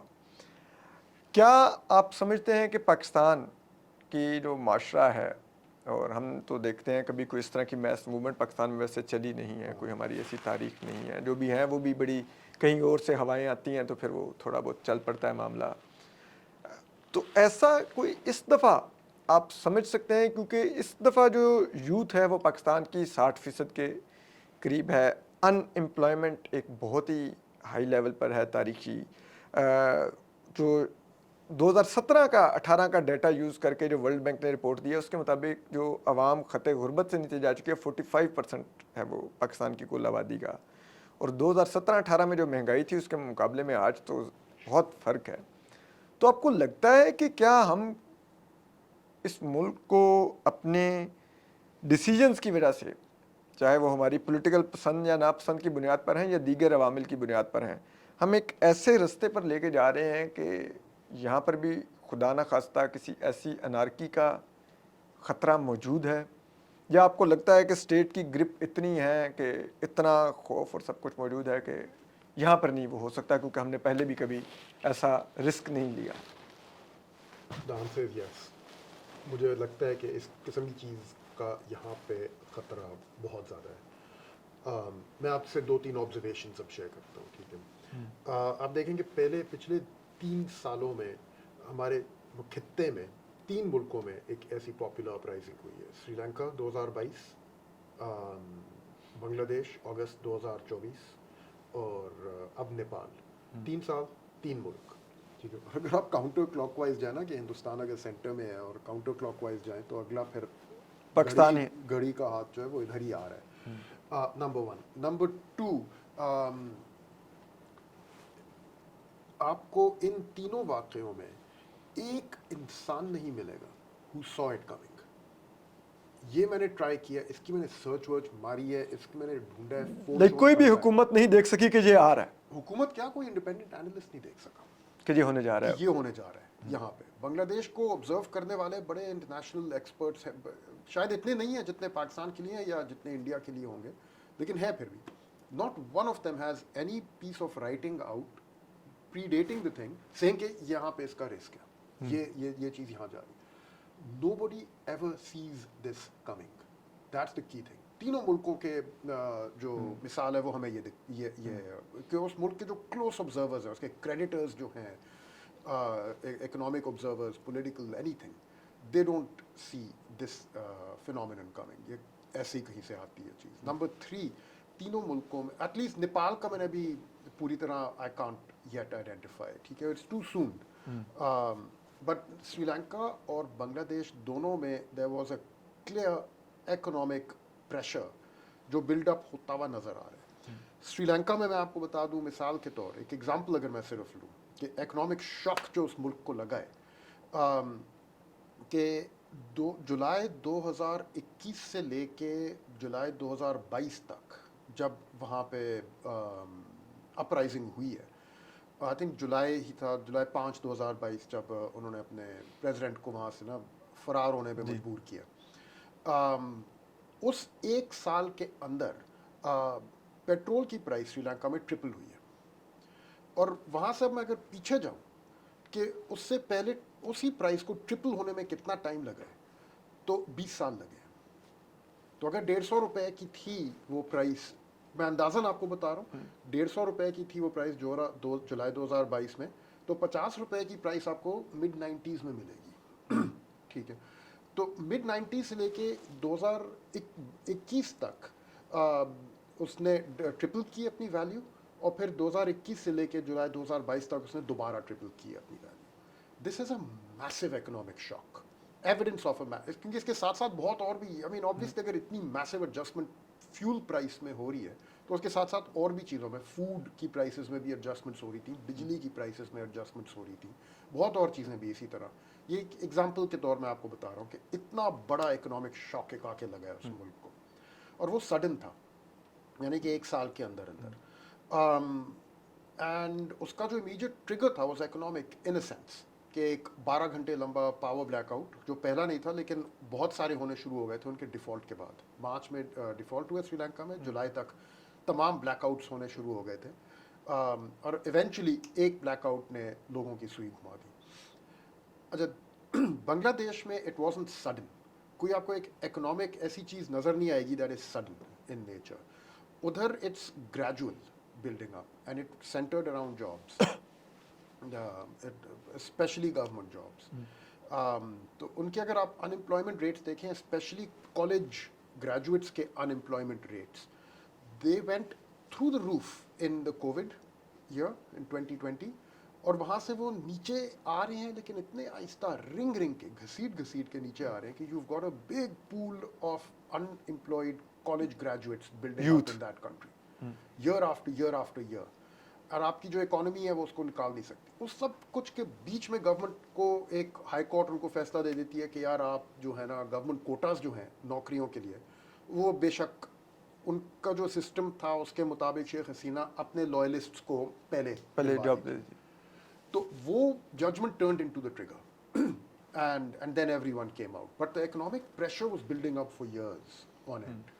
And that's why वहाँ पे youth-led and student-led movement थी बांग्लादेश में, because their unemployment was the highest. Sri Lanka में आवाम थी, there was not youth or student-led as such. Everybody was impacted by it. This is observation number 2. Nepal का I don't know yet. It's too soon. Yes, अभी वो क्योंकि ताज़ा हुआ है वाक़ई. ताज़ा है, थोड़ा अभी स्टडी कर रहे हैं कि उधर हुआ एक्चुअली क्या.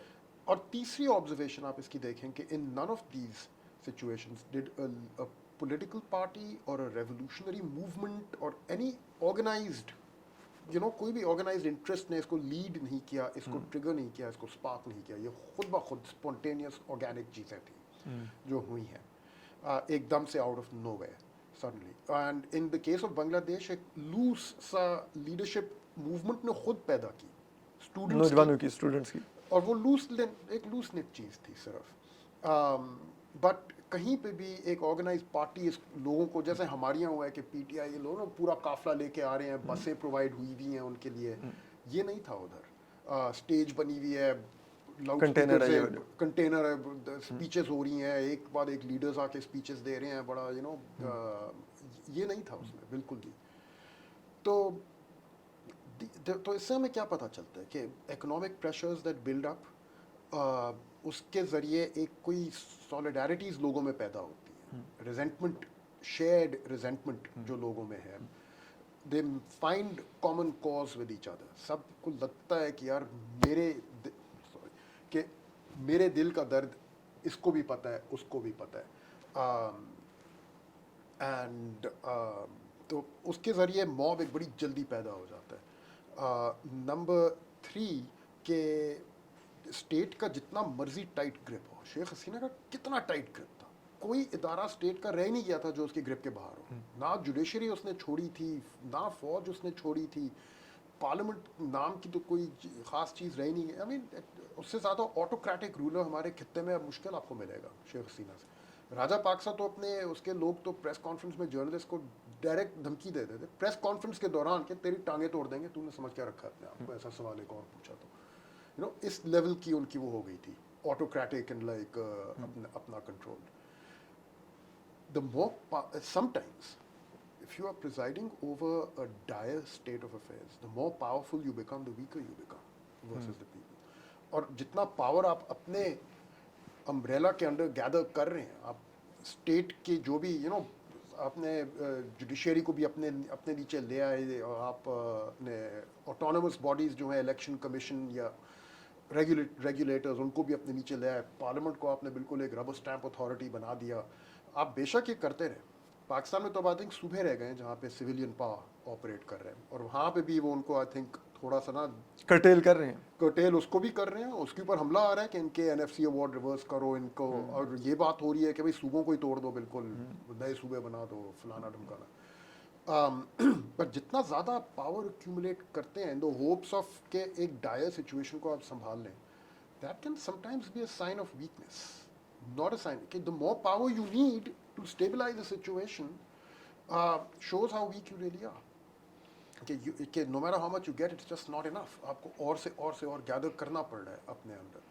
اینڈ آئی تھنک ان ملکوں سے پھر ہمیں مثال ملتی ہے کہ اس طرح کے جو اسٹرانگ آٹوکریٹک رولرز ہیں جنہوں نے اپنے انڈر یہ سارا پاور گیدر کر لیا, اور ان کا جو کنیکشن ہے عوام کے ساتھ وہ بالکل ٹوٹ گیا, تو ایونچولی عوام پھر اسی طرح ایکسپلوڈ کر گئی وہ سچویشن. وہ مطلب مجھے بھی, میں یہی آپ کی ہی بات میں ایڈ کر دوں, میں بھی سم ٹائم جب دیکھ رہا ہوتا ہوں تو میں فیل کرتا ہوں کہ یہ جو اتنی ہر انسٹیٹیوشن کو یہ ختم کر کے اپنے انڈر چیزیں لے رہے ہیں, یہ ایک سائن ہے کہ یہ ڈرپوک لوگ ہیں, یہ خوف زدہ رہتے ہیں ہر وقت. ان کو کسی طرف سے بھی ہلکا سا بھی شک ہے کہ یہاں سے اسٹرائک آ سکتے ہیں, یہ کہتے ہیں اس کو تباہ کر دو, چاہے لانگر رن میں جتنے مرضی کانسیکوینسز ہیں, فی الحال اس کو تباہ کرو, یہ ہم نے فتح کرنا ہے. بالکل. اور ایٹ دا سیم ٹائم یہی میری نظر میں ایک چھوٹی موٹی ہوپ بھی ہے کہ جب آپ ہر ریڈریسل فورم کو ختم کر رہے ہیں اور آپ پہلی دفعہ ایک ایسی ٹیریٹری میں آ گئے ہیں جہاں پہ آپ کے پاس ایبسولوٹ پاور ہے, آپ ان چیکڈ ہیں, تو اب نوئنگ یو ہمیں پتہ ہے آپ میں بلنڈر کرنے کی کیپیسٹی کیا ہے, تو وہ کیپیسٹی اب ان فل سوئنگ ہے. اینڈ ایٹ دیٹ ٹائم آپ کچھ کریں گے کہ چیزیں ٹریگر ہو جائیں گی, اینڈ دین نو بڈی نوز کہ کہاں سے اسٹرائک آ رہی ہے. آلموسٹ ہو گیا نا ایک کنالز پہ. جی وہ کنال پہ واز اے ریوالٹ ان سے, دیٹ واز اے بلنڈر. اور آپ نے دیکھا ایک دم سے ہاریزونٹل سولیڈیرٹیز جو سندھ میں تھیں جنہوں نے ایک دم سے اپنے آپ کو ایکسپریس کیا ہے. صوبائی حکومت نے پلٹ کے ان سے کہا بچوں یہ ہم سے نہیں سنبھلے گا, آپ یہ نہ سمجھیں کہ ہم ابھی پولیس بھیجیں گے, لاٹھی چارج ہوگا, یہ لوگ بھاگ جائیں گے, ایسی بات نہیں ہے. تو اب اس سب کے ساتھ یہ تمام عوامل میں اگر ہم دیکھیں ان ٹوٹل, اب اگر ہم آئیں تو خرم بھائی آپ کو لگتا ہے یہ رجیم, ویسے تو ہمیں بتایا جا رہا ہے کہ اتنے سال تو اتنے سال, اور وہ ہر رجیم ہی بتاتی ہے, پھر ہمیں پتہ چلتا ہے کہ وہ کتنے سال نکلے, یہ جو بتایا جا رہا ہے اتنی مدت پوری کرے گی. شہباز شریف صاحب بھی 5 سال پورے کریں گے اور پھر دوبارہ آئیں گے, اور یہ اور وہ. آپ کو لگتا ہے یہ پریکٹیکل ہیں یہ جو چیزیں بتائی جا رہی ہیں ان سب عوامل کے ساتھ؟ I don't know. That's the best I can say. اور آپ ذرا سوچ لیں کہ actually that's saying quite a lot کہ despite that much power concentrated in one center, اس کا فیوچر جو ہے اس کے اوپر ایک کویسچن مارک ہے. But I don't think it's possible to say. کی آبزرویشن یہاں پہ نا ان تینوں ملکوں سے یہ ہے کہ nobody saw it coming in those countries. تو یہ چیز کبھی اناؤنس کر کے نہیں آتی, اس ٹائپ کی جو ایک स्पॉन्टेनियस अपराइजिंग है। अलबत्ता इसके ट्रेलर्स शायद आपको मिल जाएं। मुझे श्रीलंका और बांग्लादेश और नेपाल में तो नहीं मिला कोई ट्रेलर का एग्जांपल, लेकिन पाकिस्तान में 2 वाक़े हुए हैं that we can potentially see. Maybe we just seen a third in Quetta, जब वहाँ सेक्शन 144 की वायलेशन की वजह से, बट बहुत लो लेवल पे, it's nowhere near at the scale that where we can call it an uprising, but nevertheless a sudden eruption of horizontal solidarities among the people challenging the authorities and the powers of the state. आपको याद होगा पंजाब में जब एक वो school के बच्चे निकल आए थे सड़कों पे, क्योंकि एक रूमर फैल गया था कि किसी खातून जो है उसके साथ एक क्रिमिनल वाकया हुआ है, जो कि झूठा था, जो फेक न्यूज़ थी, लेकिन फिर भी उस fake news served as a trigger. अब वो वहाँ पे कुछ हुआ है, ये सोशियोलॉजिकल फिनोमिनन है क्या, क्योंकि इतने सारे लोग जो एकदम से निकल के सड़कों पे आए हैं और there was something going on there. मैं ये नहीं कह रहा कि कोई साजिश थी, nothing of the sort.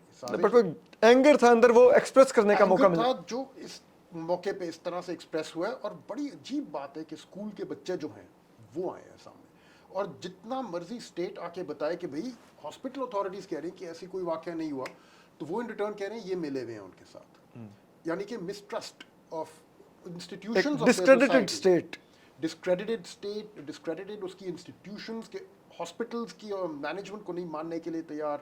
Eventually it was people like you, it was I'm not sure आपने अगर स्पेसिफिक किया था ना सब प्रोग्राम, I was like ये नहीं हुआ। और भी थे 1-2 और जिन्होंने, आई थिंक उन लोगों ने बहुत बड़ा रोल प्ले किया है उनको समझाने के लिए कि बेटा ऐसी कोई चीज़ हुई नहीं है इन रियलिटी, आपका गुस्सा आपकी हम समझते हैं, बट और जो अगर हुआ होता तो हम पहले होते to come out with you and say. I think उसने बहुत बड़ा रोल प्ले किया in persuading them to go back.